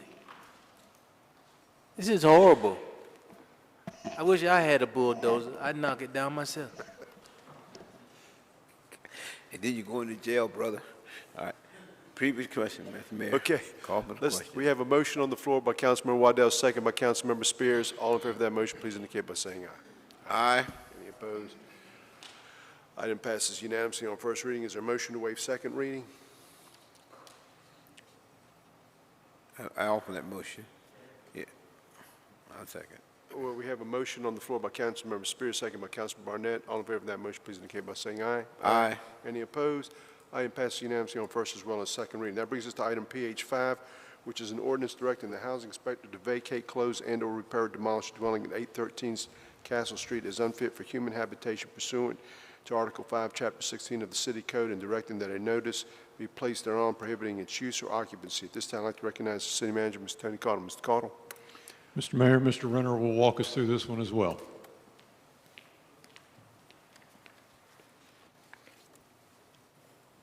So this property we're looking at today is the wrong PowerPoint.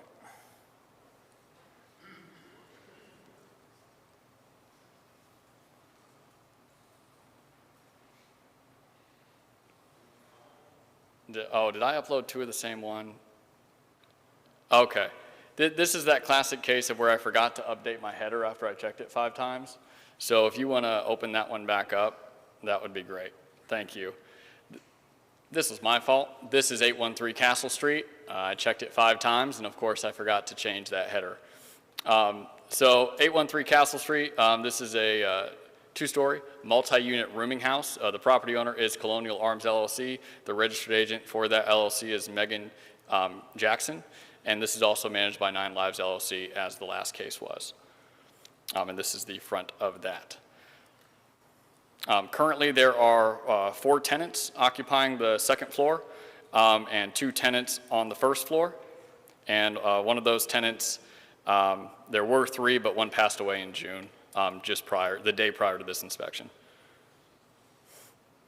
Actually, not this one, but one of the other ones, sorry. The initial inspection on this occurred June 21st of 2021.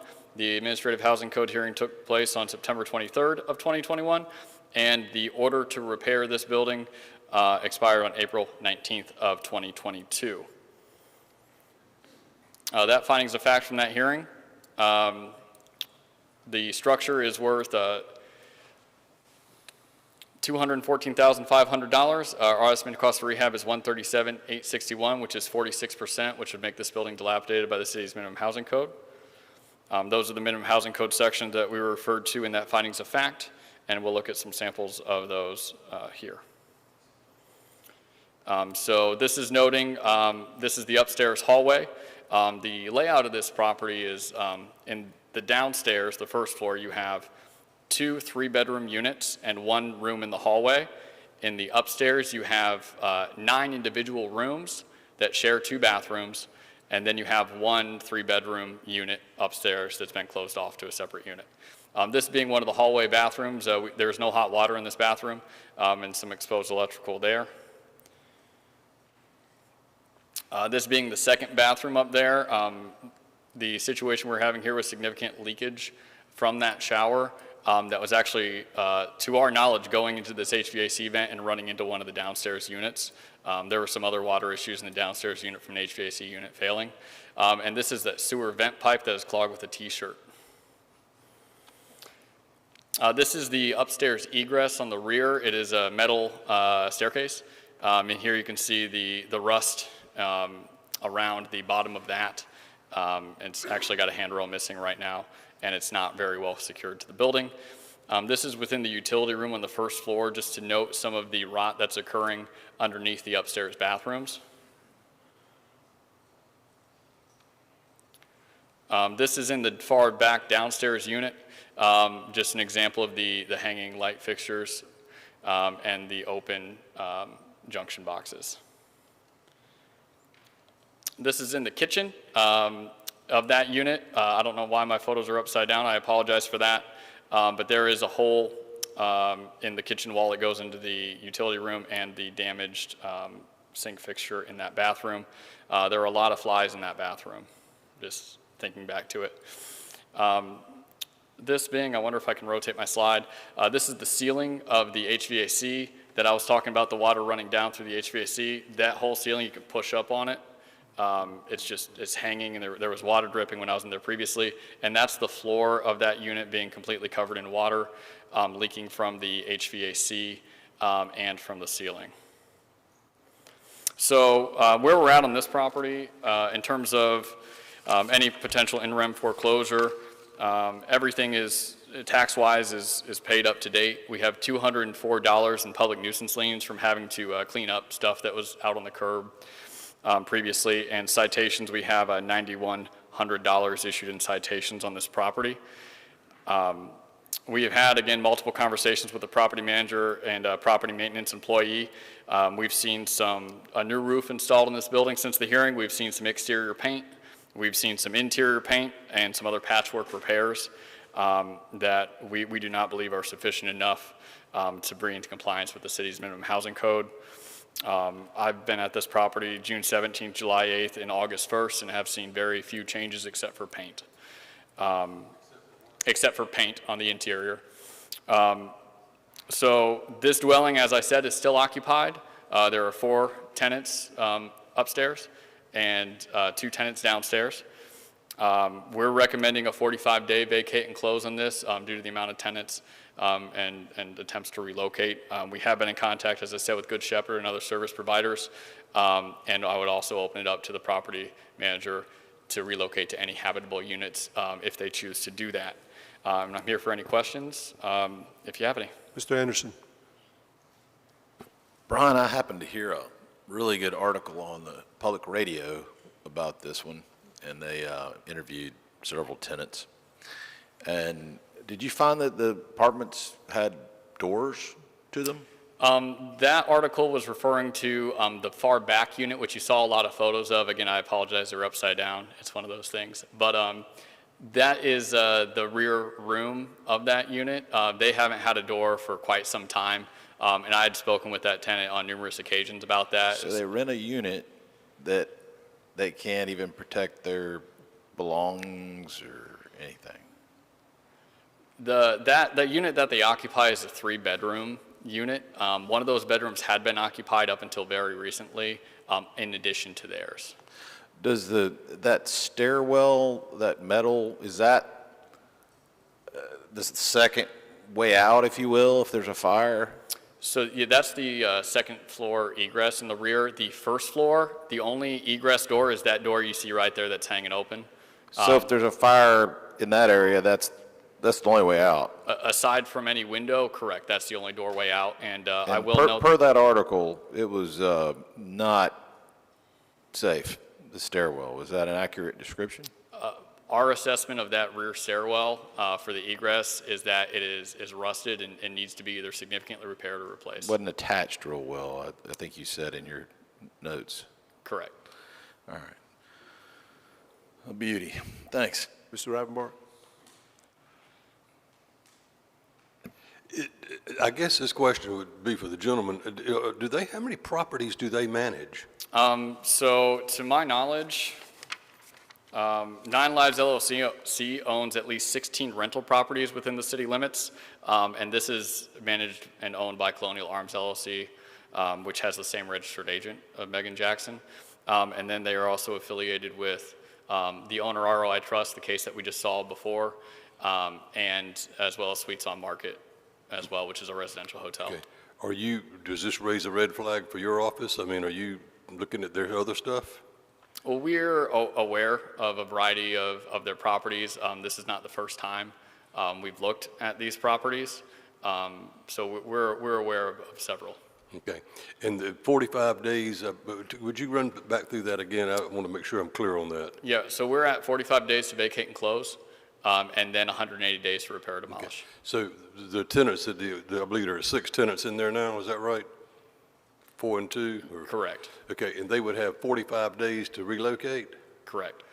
I tell you what's the truth, I just don't know how anybody could live another day in that. But, I guess it's better than living outside. Man. Thank you, sir. Any other questions? Brian? Thank you, Mr. Renner. Mr. Mayor? Yes, sir. By way of explanation and to piggyback over what I heard Councilmember Spears say, better than the other one, when staff reviewed these as we were going over the ordinances and the recommendation to council, I asked Brian, I agreed with him that both are clearly unfit for human habitation. I asked him, he's been in them from a danger level, 0 to 10, where is the one you just saw versus this one? And he'll correct me if I'm wrong, but I believe he said the first one was 9 and this one was 4. In his opinion, that's why you see the 3 days versus the 45 days. But you got that one ceiling, it's holding water. I mean, it's like a pool. Indeed, Councilman. And water's draining through a air conditioning or some type of brass-looking vent. You're absolutely right, and what staff weighed was the number of tenants and where are they going to go and how much time does it take to get there. That's the difficulty, and I know Brian and his staff really work with some of our area nonprofits, and we try to refer folks, and then there are other property owners out there. We don't want to take them from a frying pan to a fire, but we also recognize that there is urgency to this. Well, we should require them to put them up in a hotel or something for 45 days instead of making them live in that. If the statute allowed us, we certainly would. Okay. This time I'd like to recognize the property manager, the property owner. If you want to come back up here.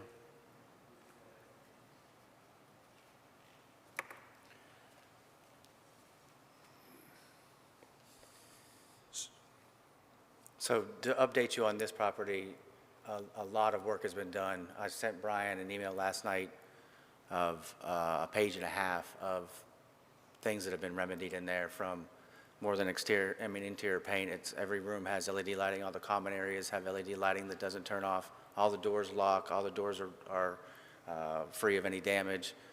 All the flooring has been removed.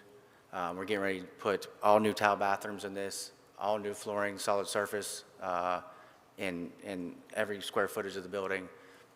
And the kitchens will have granite. I mean, this building is going to get a major upgrade, and it deserves it. It's been needed a long time.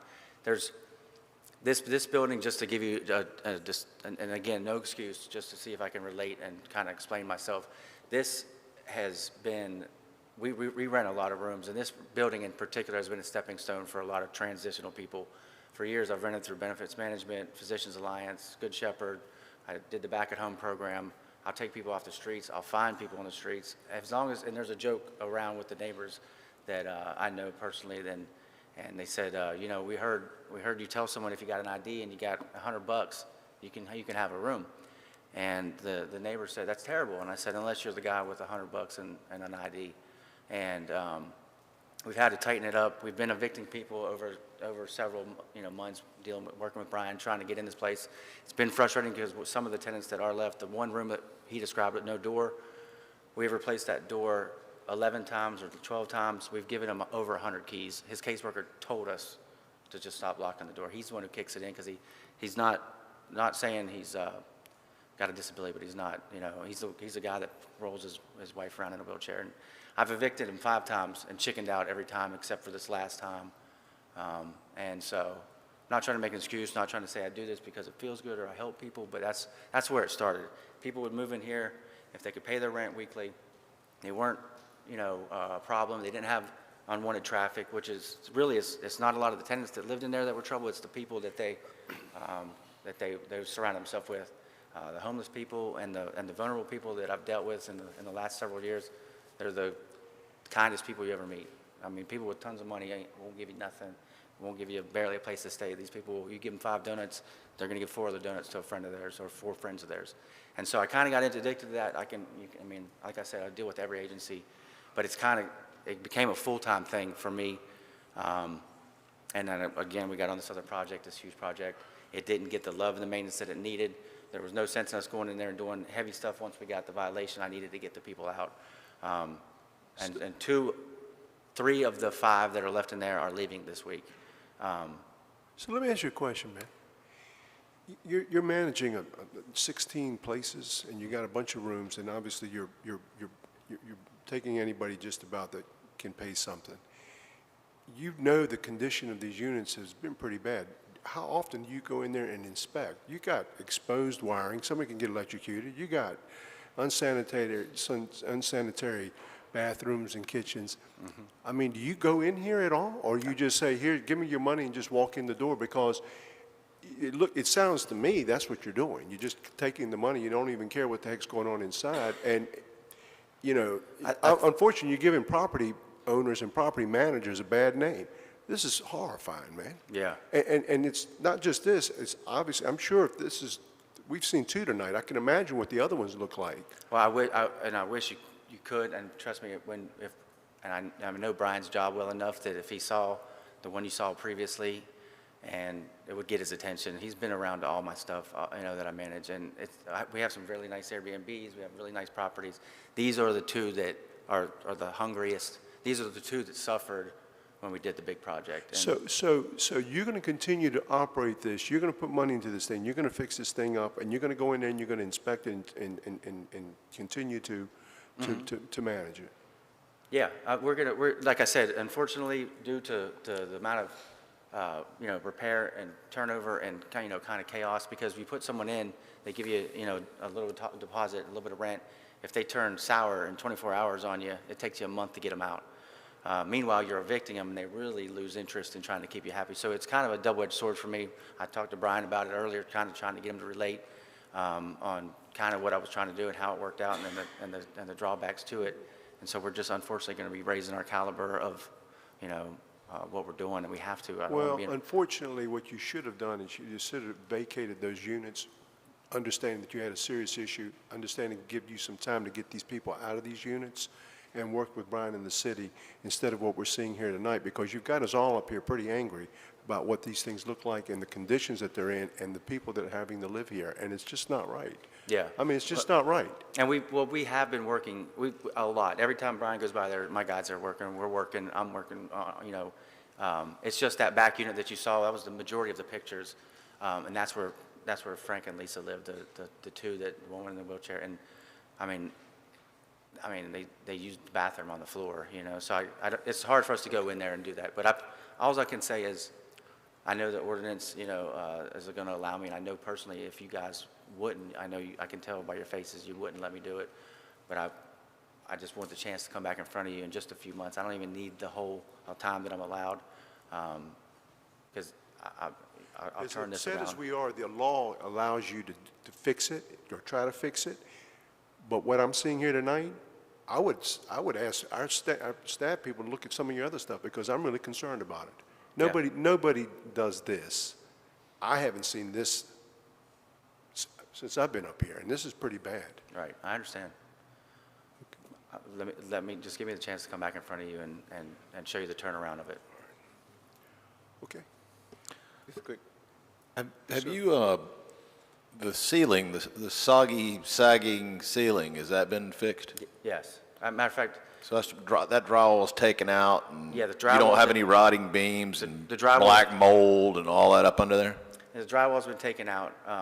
That was a condensation from a ductwork. It really, condensation creates mold. I understand, but it wasn't a which creates health problems, and if you just cover it back up with a new drywall, you're just hiding a problem. No, we haven't covered it back up. Like I said, you'll see the turnaround of this. I'm not going to go in there and duct tape it back together. The scary thing you said a few minutes ago is Brian's been to all our properties. Well, once you Brian, if Brian's been to your properties, that's not something you want to. That's not something you want to say. I didn't mean it that way. I mean, once you see that property, you want to see the rest, and I don't have open cases on all of those. If you looked at everything, you'd be like, man, what you just forget about these two? Is basically what it is. Well, what I in my mind, what's happening, and it can be wrong or right, but when you see, it may be incorrect, but when you see this kind of thing, it's where you're holding tenants hostage. It's like the guy with the trailers. They got nowhere else to go. You say, I'm going to kick you out, and they say, well, I got $500. Okay, well, then I'm not going to fix your stuff. And you basically a slumlording, and you're just getting what you can get and doing nothing, and it's profitable for you, and you don't care about human beings. I mean, that's what. I know that's the way it looks. It's what's going on in my mind. So. Yeah, quick question, Brian. Were these pictures taken August 1st, or did I see a wrong date? Excuse me. Let me just look at that for a second. So I was in this building yesterday, August 1st. Some of these photos, and again, I apologize, there was a formatting error. These photos are from yesterday. My conversation with Mr. Bailey, as he said we've been emailing this morning, was that he was in the units doing work today, which I have not seen that work today, just solely based on time. I have not been able to get back into the unit. Okay, and so your recommendation is, according to the law, we vacate, close, and repair or demolish, and he has 45 days, correct? It would be 45 days to vacate and close, and then 180 days to repair or demolish this building. Okay. So then, at the end of 45 days, would you come back to us and say, here's the progress, or? No, so what we would do, it would be to pursue the summary ejectment as we just spoke about earlier on the last case, as the city attorney had referenced. So at 45 days, that would be a trigger point for us to then proceed with the summary ejectment proceedings if we choose to do so. And then regarding the 180 days, we could hypothetically at day 181 demolish this building. Okay. So he does have, so, you know, with the words he's saying he's gonna fix it and all that kind of stuff, he does have that opportunity too, if he's really gonna do it. Absolutely, and the reasonable time that is built within the statute and our ordinance honestly begins at the public hearing, or not the public hearing, the administrative hearing, which took place on September 23rd of 2021, and we gave until April 19th of 2022 to have this repaired, and it has not been done so. Under the state law, it's 160D 1203. He essentially gets 2 bites at the apple. There's an administrative hearing. He is told to repair or demolish at that. And then for us to actually demolish it, it comes before council. And council, once again, has to give him a reasonable opportunity to repair or then demolish.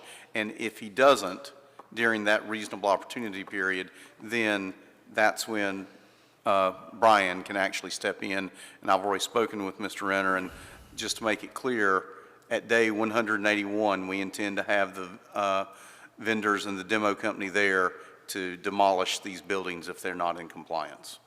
Okay. All right, thank you.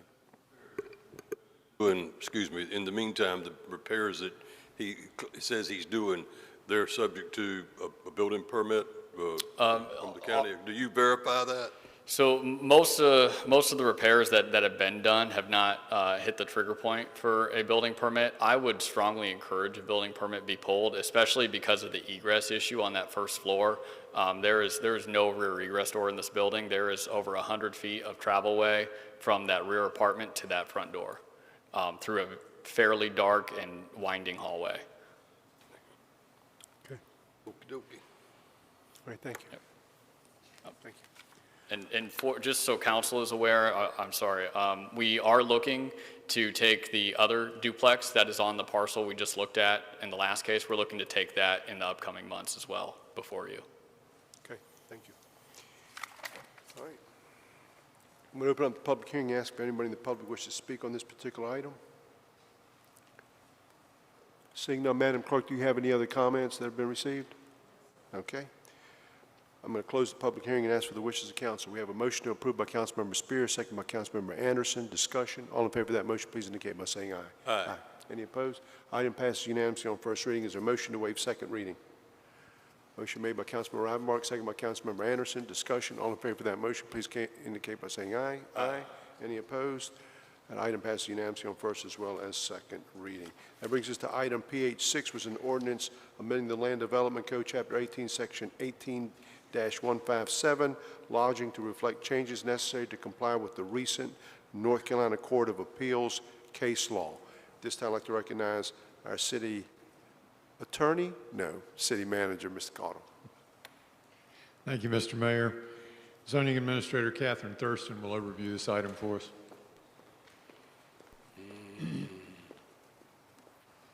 Good evening, Mayor, members of the City Council. As you're all aware, the city, and many of you sitting right here on City Council, spent about 3 years developing regulations for short-term lodging, and those regulations went into effect March 1st, 2019. The ordinance that was established set a 400-foot separation between the uses, capped the total number allowed at 2% of all residential dwelling units in the city, limited the use to certain zoning districts, established parking requirements, placed a prohibition on parties or large groups, set forth basic operational requirements related to nuisance and safety, and established a lottery for the initial registration to include a one-year amortization period for existing operators to cease operations if they weren't awarded a registration through the lottery process. This is a really brief timeline. There were multiple meetings that aren't reflected on this timeline, but this is sort of the process for the city. The amortization period ran from the date of the initial lottery, which was April 15th, 2019, until April 22nd, 2020. On April 3rd, city staff sent a letter to operators whose amortization period was ending to inform them of the need to discontinue the use as short-term lodging. So subsequent to the new ordinance and also to that letter going out to the operators, there were several appeals that were submitted to the regulations, and those were submitted for hearing before the Board of Adjustment initially. That included the Schroeder appeal, which I know you're all very familiar with. The final decision in that case is the basis behind the ordinance amendments before you today. The entirety of the relevant statutory reference, which is now 160D 1207C, and I know you don't need to read all of that, but it's included as an attachment in your case summary if you are interested. But generally, that section limits local government authority on the registration and permitting of residential rental properties. The prevailing argument in that appeal was that 160D-1207 precluded the city from enacting a registration program for rental properties, including short-term lodging, and so accordingly, the North Carolina Court of Appeals struck down the city's cap and separation requirements. So city staff has proposed several, changes to the ordinance to eliminate the 400-foot separation and the 2% cap to come into compliance with that new case law. On July 6th, 2022, the Planning Commission voted unanimously to recommend approval of the ordinance amendments as written. I would like to note that several elements of the ordinance will remain intact, and that's the limitation on certain zoning districts, notably the mobile home park, the restriction for large groups and parties. We're retaining the parking requirements for short-term lodging as they were originally put in the ordinance, certain nuisance and safety protocols, and the requirement that the operator maintain insurance to cover the use of the property as a short-term lodging. I'm happy to answer any questions that you may have of city staff. Are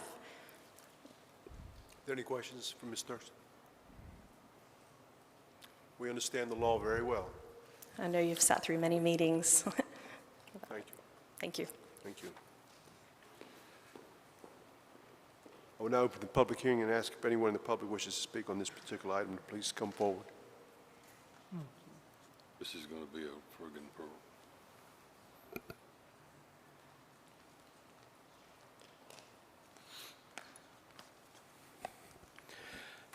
Good evening, members of council. My name is Michael Smith. I live at 211 South 2nd Street. I bought that house in 1979. I'm here to speak before you tonight expressing my concerns on the impact of STRs on the residential neighborhood and the need to limit those numbers, just as we've done successfully with B&Bs. The issue of STRs and their proliferation and impact on neighborhoods and cities is not unique to Wilmington, as you know. Clearly, there are other cities in North Carolina, like Asheville, cities and states across the country, and indeed around the world, struggling with how to regulate their numbers, maintain the integrity of neighborhoods, and ultimately not rob cities of urban affordable housing. As we have seen, STRs have become a powerful body, challenging every city legally to have their way. These property owners are not committed residents who know their neighbors and/or fight for maintaining the quality of life as we know it and love it. Clearly, these are business ventures. I'm sympathetic to the challenges cities have, like Wilmington. The city and city council worked very hard to work out a fair and equitable solution to the problem years ago. Cities must fight back against these giants who put all non-gated communities at risk for commercialization and the proliferation of STRs. We in the HDR and overlay are particularly hard hit, and that these homes are within walking distance or an easy commute to enjoy downtown attractions. One needs simply to look at the north side as an example of what is happening to housing patterns. It is not just the gentrification of that neighborhood, but the action of investors buying up houses for short-term rentals. Thus, prices go up and people are displaced. There could be similarities even within the HDR. This would not be related to pricing, but the quality of life issue. Currently, this neighborhood is made up of committed residents who love the neighborhood and the homes they live in, and they delight in the friendships and support offered by neighbors. If there is a proliferation of SDRs within the district, it is not inconceivable to witness committed people fleeing their neighborhoods for more protected neighborhoods. I desperately implore you not to give up on this, your previous pledge to protect urban neighborhoods from the uncontrolled growth of SDRs. Let us explore what is working in other cities and states so that going forward, we will not be held hostage to the will of this industry. Perhaps legislative action is the answer, with a partnership between cities across the state and the legislature. I do not believe there is no option to pursue on this subject. Now is not the time to let the SDR industry win and hold our neighborhoods hostages. These communities depend on your commitment to finding a solution to this problem, as other cities and states have done domestically and indeed around the world. This issue will not go away with whatever vote you take tonight. At least let us move forward in a positive direction. Thank you. Thank you.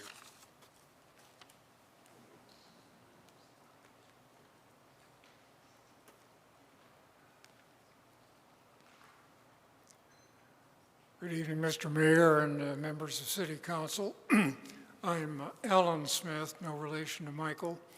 I live in the historic residential district at 5 Church Street, and I'm here to, first of all, say amen to everything that Michael just so eloquently said. I'm not going to repeat his talking points, but I'd like to add just a couple of personal observations and my concerns for why I strongly urge the council to say no to this text amendment and pursue an option that would give an exemption like mobile home parks to the historic residential districts of Wilmington.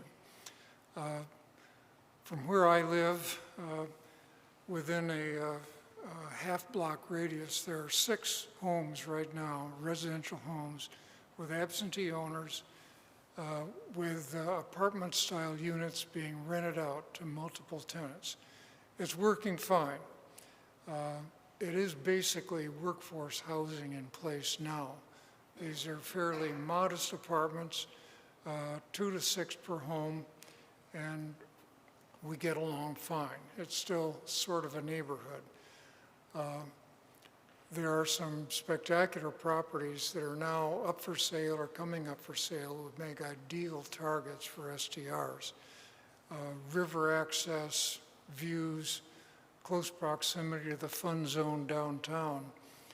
My concerns are that if SDRs become the option throughout the city of Wilmington, and particularly the historic residential districts, these houses will become great targets for investors who will make them essentially commercial enterprises within the residential district. We have a prior experience, too, that was rather painful in what we know as the Governor Dudley Mansion at the corner of Nunn and Front Street. For those who were part of the city government back in 2017 and earlier, know that was operated openly as a short-term rental. It became a de facto commercial event center, this beautiful mansion. It was a source of immense aggravation throughout the entire neighborhood as a source of overflowing weekend parties, intoxicated drivers, a near fatal auto accident by partygoers, and just general disruption and fuss, plus just the vacant emptiness of an STR during the times it was not occupied.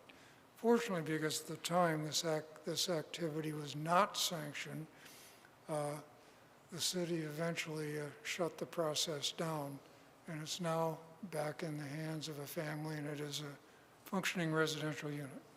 So again, I ask you to take this one last chance to not roll over and maybe pause and look at a way to limit or prohibit STRs in the historic residential districts. And thank you for your listening. Thank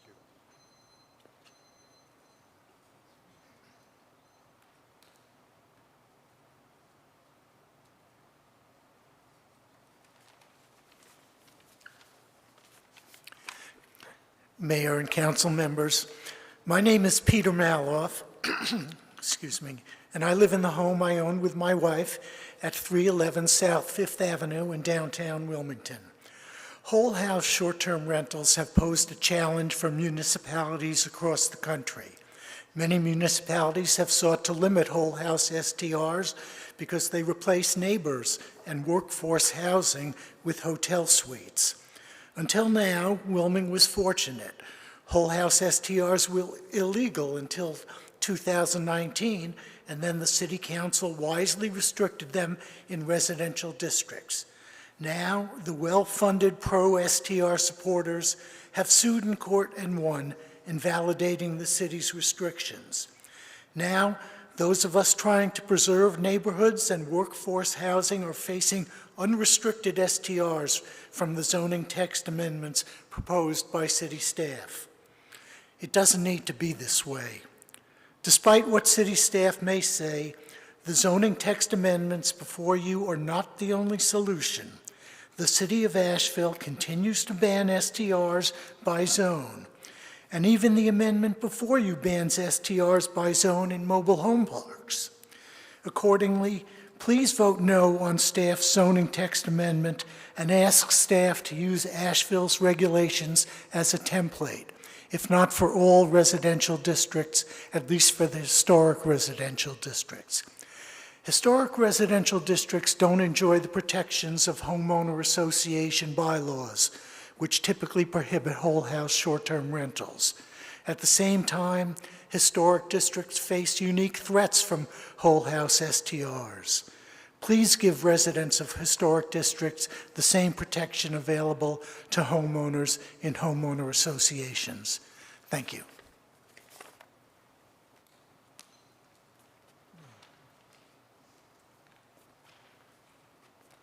Good evening. I know this is just what you want to be doing at this time of night. I'm Celeste Robertson, and I live at 211 South 2nd Street. Before I launch into the topic that I want to discuss, I would like first to thank you and our city staff for working so hard to develop a solution that would, give us a balance between those opposing and those in support of the STRs. I also want to acknowledge that the position the city has been put in, certainly understand that, the need for the city to comply with the current conditions of the court, and as well as your desire to not have any further action that would jeopardize the city's legal standing related to this case, including financial penalties. So I just want you to know that we're not unaware of that. So what I would like to talk about is what the court did allow, not what it didn't. And on pH 638 of that document, the opinion reads, "The following provisions of the ordinance are not preempted by section 160D-1207C and remain in effect. Number one, the restriction of whole house lodging to certain zoning districts." So I want to be clear that, while there are things that certainly we've got to address, like they don't allow permitting, they don't allow lottery, they don't allow registration, it does not say that it's full court press that STRs can be anywhere and everywhere they want to be. They're very clear in this, that there is no change in the restriction of whole house lodging remaining in set districts. So it seems like our plan to balance the needs of two fractions really ended up not being an acceptable thing, and yet full bans on STRs are fully allowable. So during the recent, I don't know how many of you participated in or watched the recent Planning Commission meeting on this subject, one of the commissioners really asked city staff about considerations being given to certain districts that may be most significantly impacted by the proliferation of the STRs. He also expressed some concern regarding the diminishment of affordable housing. I mean, let's talk about, there's a whole nother issue that certainly is impacted by this area. When the vote was taken at that meeting, he asked about doing an amendment to the yes vote that you received. But the vote had already been, someone said, you know, our first, and the other said a second before that was able to be done. So I just wanted you to be clear that all this wasn't without some question. And I would also request that this be given further attention, that certainly we don't want to say that this means STRs can be everywhere they want to be. And I know that the city is tired of dealing with this, and the fact is, I am too. But the fact remains that study after study, article after article, addresses the detrimental effects of the uncontrolled proliferation on STRs in established residential neighborhoods. And there are two that are cited over and over and over again. Y'all have read a lot of those articles. We've read them all. But the first one is the loss of affordable housing. And you all know what that is, and everybody's talked about it. When you take a single-family dwelling out of the marketplace for an STR, then you have a problem with inventory, and prices go up, and then it's not affordable. And just an aside here, and I want to throw this out, it appears that the current thinking in the city is that the city can build its way out of affordable housing crisis. So that's, anyways, I'll leave that there. But the other thing that is always cited is the diminishment of the quality of life in the well-established residential neighborhoods where there's a proliferation of STRs. So a viable, living, breathing community becomes replaced with houses that are constantly changing the residents because they're weekend guests, and those are people with no investment in that neighborhood or this community. For many years, our city officials have proudly spoken about the quality of life that our great community offers to its residents, and in fact, have worked for years to make this so. In the 1980s, the city gave my neighborhood, the HDR, the protection of residential zoning. And part of that was about bringing more full-time residents downtown. You know, what we were looking at was deterring crime, supporting the local businesses, supporting preservation, and improving the quality of life. And since that initial zoning designation, the city has consistently worked to enforce those zoning restrictions against commercialization of the district. Now, we've got a lot of folks, you know, realtors and certainly those who market for the city that have slogans like, love where you live. The proliferation of STRs in neighborhoods, let me tell you, that would need to be altered. It would need to say, love where you live if you love gated communities, or love where you live if you live in an area that is not attractive to STRs. So I understand the city staff at this time needs to do one thing, and that is correct the language that the court has clearly said that we cannot have. We cannot have permits, we cannot have lotteries. But I do want to request that the city continue to look at how we deal with this issue, and that in some cases that may be looking at districts that are most at risk, whether that's losing affordable housing at a more significant rate than another district, if that's like our district where, you know, the whole thing presents issues. You know, we got narrow streets, we got no off-street parking, we got on and on and on. And we are a prime location because we are right by the event center, so many entertainment. So that certainly presents, but we would like to really be assured that consideration is going to be given to this and that the city is not going to go back on the commitment to balance the STRs. I mean, this, I don't think, is an open field for STR proliferation. So I appreciate you listening. The other thing I would like to comment on, and it is related to the other things the court said we could keep, right? So we can keep the parking requirements, we can say no events, no parties, noise control. But the real issue is that of compliance and enforcement. We've been here before. History in this area does not bode well. And STRs have consistently disregarded the ordinances and zoning allowances of the city leaders and what this city has set. Because, when... Ma'am, could you wrap it up, because you're allowed 3 minutes on a public hearing, and we've exceeded that. Am I over? I'm Yeah, ready but to if you can close. finish up, just... Yes, That sir. sentence, that was my last sentence. Thank Yes, you. sir. She's Thank 6 you, ma'am. minutes. I know you're ready to go home. It was And very in- well said. I'm sorry. Yes, but let me finish this. Then STRs have consistently disregarded the ordinances and zoning allowances established by the city. To begin with, those bringing like the suits, STRs were not legal in the district until the ruling set by the recent ruling.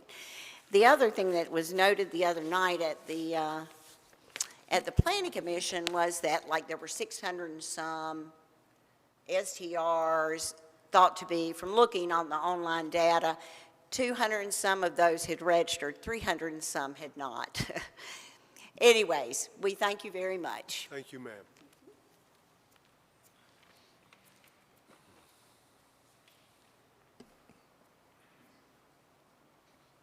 Mr. Anderson?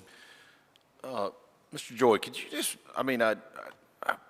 these folks, maybe you may have already met with some of them, I would imagine, but at some point in the last couple months, but how would you, everybody seems to point to Asheville. And as our legal advisor, how do you see that, how theirs stands up to what the state has how they've come down on ours? How does it apply, not apply? Is it an option? Is it we should consider, or is it something you think won't hold water legally? Asheville actually has taken steps to modify some of their ordinance based on the Schroeder case. They have done away with a permit that they had in place that they didn't think would pass muster and would be considered a de facto registration.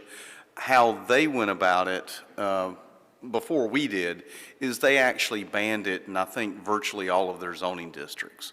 And that's something that I've heard the folks tonight point to, and they're correct that the court did say that you can ban short-term lodging by zoning districts.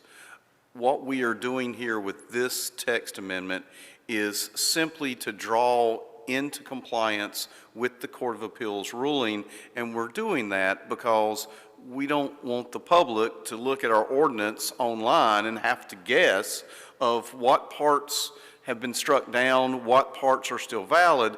We're simply drawing our text itself into compliance with the court ruling. It takes time to go through the process to look at which districts, which zones, should it be banned in, should it not be banned in. We've been through that, and council determined that the MHP districts were appropriate, but the other districts could have a certain amount. My recommendation is, as Ms. Robertson, our last speaker, said, this doesn't necessarily end the inquiry. We can roll up our sleeves and look at it. It will take time, and quite frankly, the legislature is still actively reviewing this. There's a long session coming. I suspect that any movement the legislature is going to do, we'll know about it. I believe it might be wise to do some homework now, but let's see what the legislature says, because this is a function of their will. We won on every issue except this one statutory issue where the legislature restricted what cities could do. So my advice is it will take time to do it the proper way. This is simply a let's bring our ordinance into compliance with the Court of Appeals. I would highly recommend that council pass this, and if it's the will of council, staff can roll up their sleeves and do some homework and come back to you in time.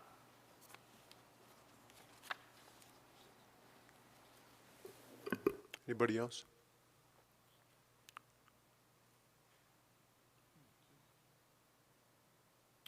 Travis Gilbert, Director of Historic Wilmington Foundation, 211 Orange Street. I just first want to say that I am thankful this evening that moderate, compromising viewpoints prevailed. Council has been at this for quite some time, and unfortunately, the conversation has been driven during much of that time by forces on the extreme on both ends. What I would like to concur during tonight's public hearing is exactly what the attorney mentioned, that you tonight bring the city back into accordance with the Schroeder case judgment, and then continue to work and explore various zoning-based restrictions specific to the HD and the HDR, excluding the HD mixed use, which is the Red Cross Street corridor. It seems that the proximity to downtown establishments with the HD and the HDR is a primary contributor to some of the nuisances and so forth emanating from these whole house short-term rentals. I am concerned about the workforce housing and argument. I am going to personalize what that means for you. I have always lived in the HDR in Wilmington in accessory dwelling units. It's workforce housing in historic homes. I'm not convinced that whole house units in the HDR are affordable by many definitions. That argument, and when you roll up your sleeves, is going to be particular to the accessory dwelling units, attached or detached in the HD and the HDR. And I'm not going to pretend I have a solution for you on that one, but I think that needs to be looked at when city staff continues to explore these zoning-based options for the HD and HDR. Thank you, Council. Thank you.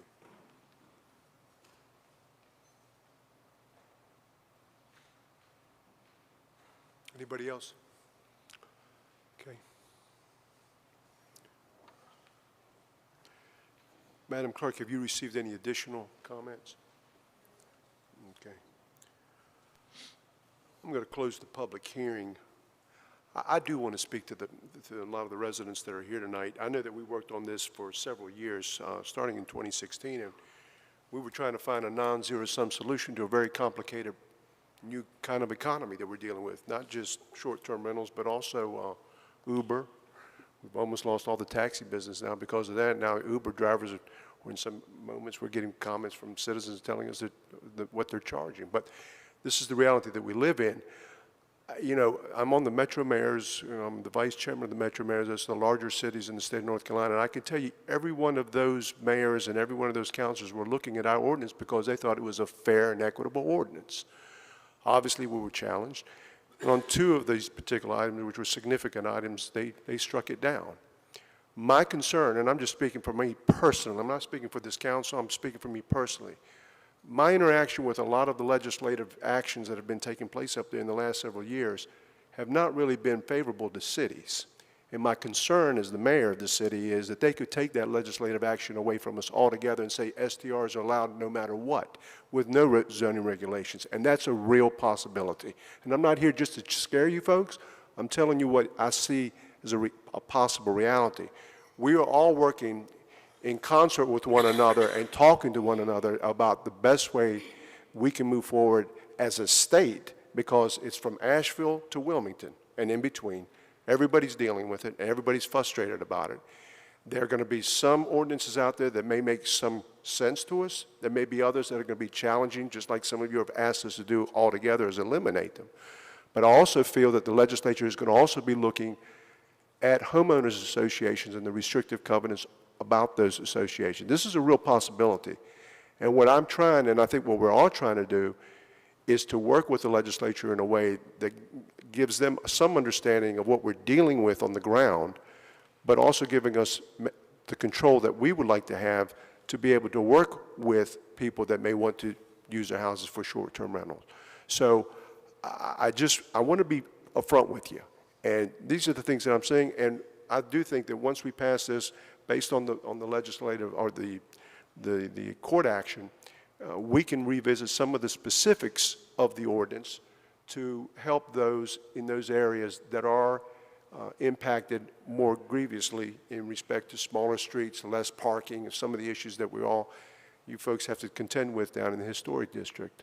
But I do feel that we need to pass this as it is tonight, and then we could always look at the particulars of the ordinance to see what we can do to improve it or work upon it. But I will tell you that this is an ongoing discussion with the Metro Mayors. We meet every week, every Friday. We talk on Zoom, and we talk, and then we get together and we talk about these issues. And there are some ordinances out there around the state that I do want our staff to take a look at that we're hearing some good things about. One is in Raleigh's that we continue to hear some good things about, and I'd like to see more specifics about that specific ordinance.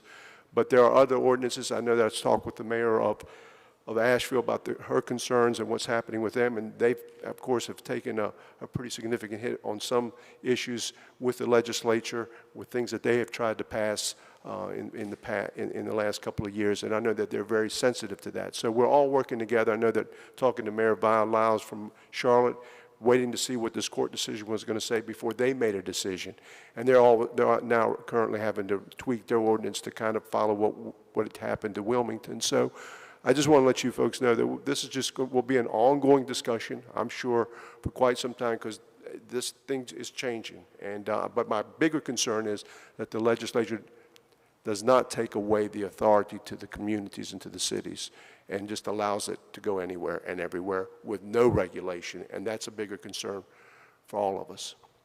I want to let you know that. Sorry, the public hearing is closed now. Are there any further comments? Okay, we have a motion to approve by Councilmember Waddell, second by Councilmember Anderson. Discussion. Yes, sir, Mr. Barnett. All right, the motion, does it entail accepting this, but then also instructing staff to look into what may be coming down the line? Is that what we're saying? Okay. I'm in favor of the motion. Okay. All in favor of that motion, please indicate by saying aye. Aye. There was a consistency statement that had to be read for the record. I'm sorry, Mr. Waddell, could you read that consistency statement, sir? I move to approve the amendments to Land Development Code and find it to be consistent with the relevant policies in the comprehensive plan based on the application materials and the information provided at the public hearing and in the staff report, and to find approval of the rezoning request is reasonable and in the public interest for the following reasons. The proposed changes will bring the city's ordinance into conformance with the North Carolina Court of Appeals decision. All right. All in favor of that motion, please indicate by saying aye. Just say aye. Aye. Any opposed? That item passes unanimously. There's a motion to waive second reading. Motion made by Councilmember Rivenbark, second by Councilmember Anderson. Discussion. All in favor of that motion, please indicate by saying aye. Aye. Any opposed? Item passes unanimously. Okay, that brings us to our next item of business, which is our ordinances. Item 01 is an ordinance making supplemental appropriation in the amount of $959.50 to the Special Purpose Fund for the River to Sea Bikeway Ride. This time I'd like to recognize City Manager Mr. Caudle. Mr. Caudle. Mr. Mayor, in recognition of the lateness of the hour and a hope of expediency, I will say simply this is recognition of $959.50 of proceeds that were from this year's River to Sea Bike ride to go towards next year's River to Sea Bike ride and other bicycle activities. Well, Mr. Kozlowski's here if you'd like to ask any further questions. I think we understand that one. Okay, what are the wishes of council with respect to the ordinance? We have a motion by Councilmember Ravenbark, second by Councilmember Spears. Discussion, all in favor of that motion, please indicate by saying aye. Aye. Any opposed? That item passes unanimously on first reading. Is there a motion to waive second reading? We have a motion by Councilmember Spears, second by Councilmember Anderson. Discussion, all in favor of that motion, please indicate by saying aye. Aye. Any opposed? Item passes unanimously on first as well as second reading. That brings us to item O2, which is an ordinance making supplemental appropriation to the Public Improvement/Equipment Fund from a New Hanover County ABC Board grant in the amount of $40,000 for the purchase of e-bikes, maintenance equipment, and video production equipment. This time I'd like to recognize City Manager, Mr. Caudle. Mr. Caudle. Mr. Mayor, once again, in the interest of expediency, this is a $40,000 grant from the New Hanover County ABC Board, $30,000 of which will go towards the acquisition of motorized bicycles and equipment, repair equipment, and $10,000 of which will go towards video production for alcohol awareness. If Captain Kelly Sipe is here, if you have any questions. I don't think we have any questions, but it's a great thing.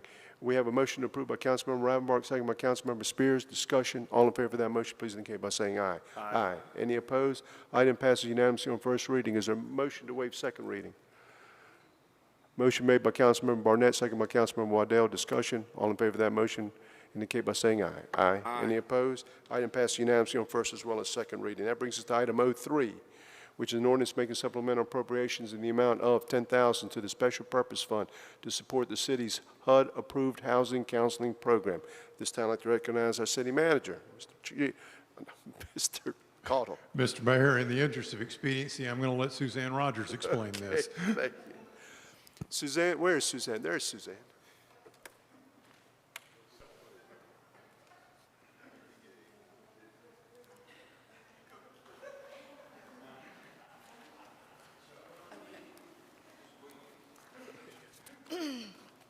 Before you is an ordinance to appropriate $10,000 received from the South State Bank to support the city's newly formed housing counseling program. These funds will be used to purchase software required to manage the program. The next two items on the agenda are also related to the newly formed housing counseling program, and I apologize. Good evening, council. At least it's not good morning. Okay, thank you. Any questions? Thank you. What are the wishes of council in respect to the ordinance? We have a motion to approve by Councilmember Spears, second by Councilmember Anderson. Discussion. All in favor of that motion, please indicate by saying aye. Aye. Any opposed? Item passes unanimously on first reading. Is there a motion to waive second reading? Motion made by Councilmember Ravenbark, second by Councilmember Barnett. Discussion. All in favor of that motion, please indicate by saying aye. Aye. Any opposed? Item passes unanimously on first as well as second reading. That brings us to our next item of business, which is, as Suzanne mentioned, a resolution 04A, which is a resolution authorizing the city manager to enter into a grant agreement in the amount of $23,834 with the North Carolina Housing Coalition to serve as a sub-grantee for the HUD Housing Counseling Grant.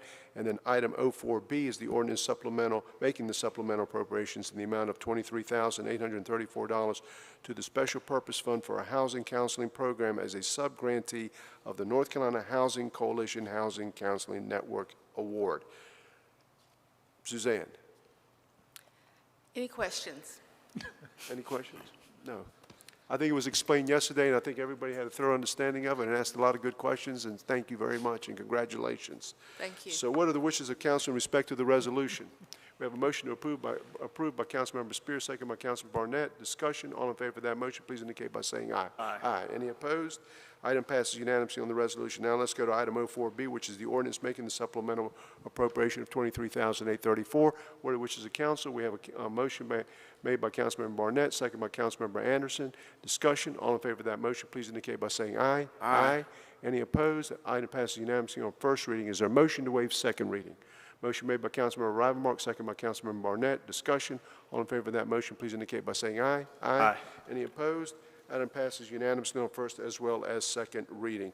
That brings us to our next item of business, which is item 05A, which is an ordinance authorizing the City Council to accept an unimproved portion of the right-of-way of Giles Avenue and platted unnamed variable width driveway by resolution and subsequently accept improvements within the accepted right-of-way after construction is completed and approved by the city by the later resolution. And then item 05B, which is the accompanying resolution, is a resolution officially accepting a portion of Giles Avenue and platted unnamed variable width right-of-way, unimproved right-of-way. Mr. Mayor, Yes, sir. item 05A and 05B are related to public hearing 1, which I requested recusal from earlier, so I need to request recusal from 05A and 05B. Okay, do we have a motion to recuse Mr. Waddell? We have a motion made by Mr. Anderson, second by Mr. Spears. Discussion. All in favor of that motion, please indicate by saying aye. Aye. Aye. Any opposed? Mr. Waddell, you've been excused. What are the wishes of council in respect to the ordinance? Move that the ordinance be passed. We have a motion to approve of that ordinance. Is that a unanimous? 1, 2, 3, 4. That's yes. It passes unanimously on first reading. Is there a motion to, wait a minute. Madam Clerk, is that the resolution? I'm sorry, but we missed 5A on who made the motion and who seconded. Mr. Anderson made the motion. Mr. Spears seconded the motion. Thank you. That will take two readings or just one? Two readings. Okay, so that passed unanimously. Is there a motion to waive second reading? We have a motion made by Councilmember Anderson, second by Councilmember Rivenbark. Discussion. All in favor of that motion, please indicate by saying aye. Aye. Any opposed? Item passes unanimously on first as well as second reading. Now let's go to the resolution, which is 05B. What are the wishes of council? We have a motion to approve by Councilmember Barnett, second by Councilmember Spears. Discussion. All in favor of that motion, please indicate by saying aye. Aye. Any opposed? Item passes unanimously in respect to the resolution. Correct, Madam Clerk? Right. Okay, that brings us to our resolutions.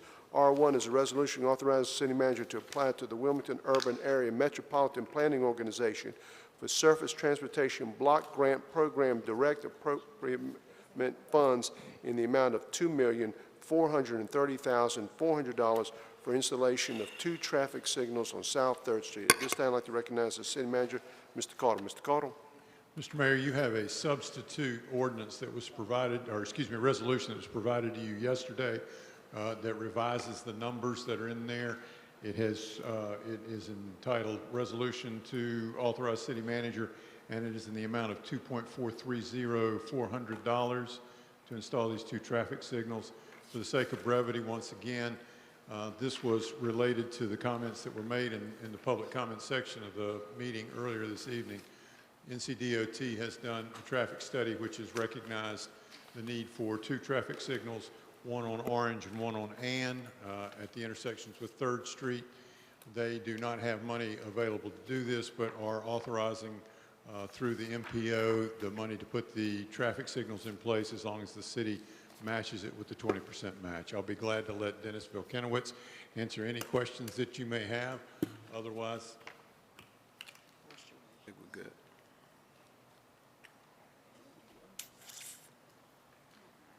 Evening, Mayor, City Council, any So questions? we're going to have one on Orange Street. We're going to have one on Ann Street. They will be activated based on the traffic patterns, or will it be? Correct. Vehicular activated, pedestrian activated. Very good. Very good. Any questions? Okay. I know the people over there have been looking for this and waiting for this for quite some time. I think it's a good thing. Thank you. Okay, which is the council in respect to the resolution? We have a motion approved by Councilmember Spears, second by Councilmember Barnett. Discussion. All in favor of that motion, please indicate by saying aye. Aye. Any opposed? Item passes unanimously. Congratulations. That brings us to our next item of business, which is item R2, which is a resolution authorizing the city manager to enter into an interlocal agreement with the New Hanover County Alcoholic Beverage Control Board. At this time, I'd like to recognize our city manager, Mr. Tony Caudle. Mr. Caudle. thank you, Mr. Mayor. Police Captain Kelly Sipe will give us a brief overview of this item. It does involve some historical perspective, and Captain Sipe can give us that perspective, if you will.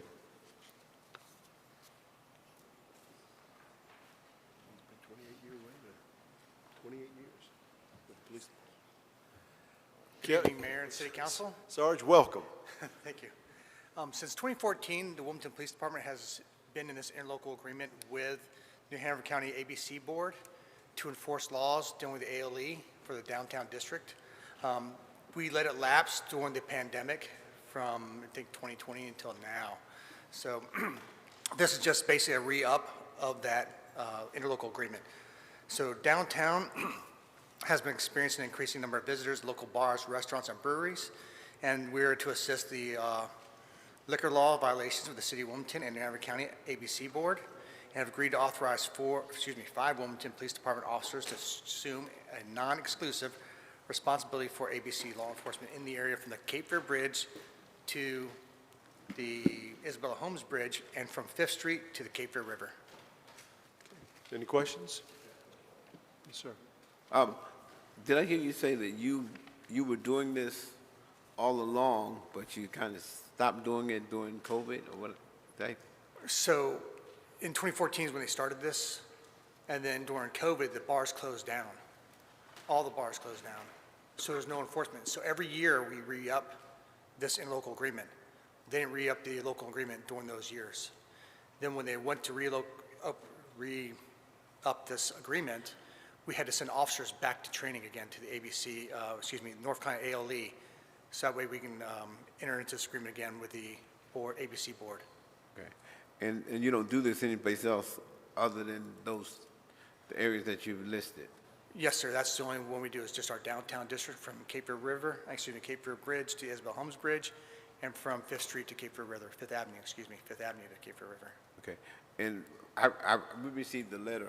I received the letter from, I guess, businesses downtown or something that said they were not aware of this. We have been doing this since 2014, but here's the thing. We used to only have 3 officers, and there are night shift officers.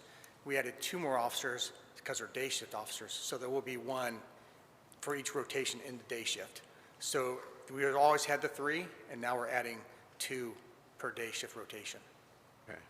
And you're not like targeting people or anything like that? It's just... No, sir. We've never had that allegation against us at all. Okay. All right. Thank you. Okay. Any other questions?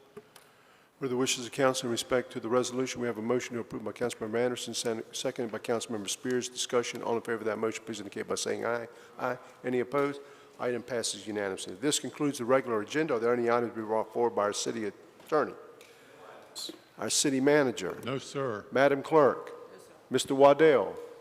Mr. Barnett? Continue to pray for our friends in Kentucky, and those people that are facing like serious weather issues. I just want to lift them up. That's Thank it. you. Mr. Rivenbark? Mr. Anderson? Mr. Spears? Briefly, COVID is still a thing. Stay masked up, hand sanitized up, separation of 6 feet or more. Be safe. Thank you. Thank you. With that, thank you for taking an interest in your government. We stand adjourned.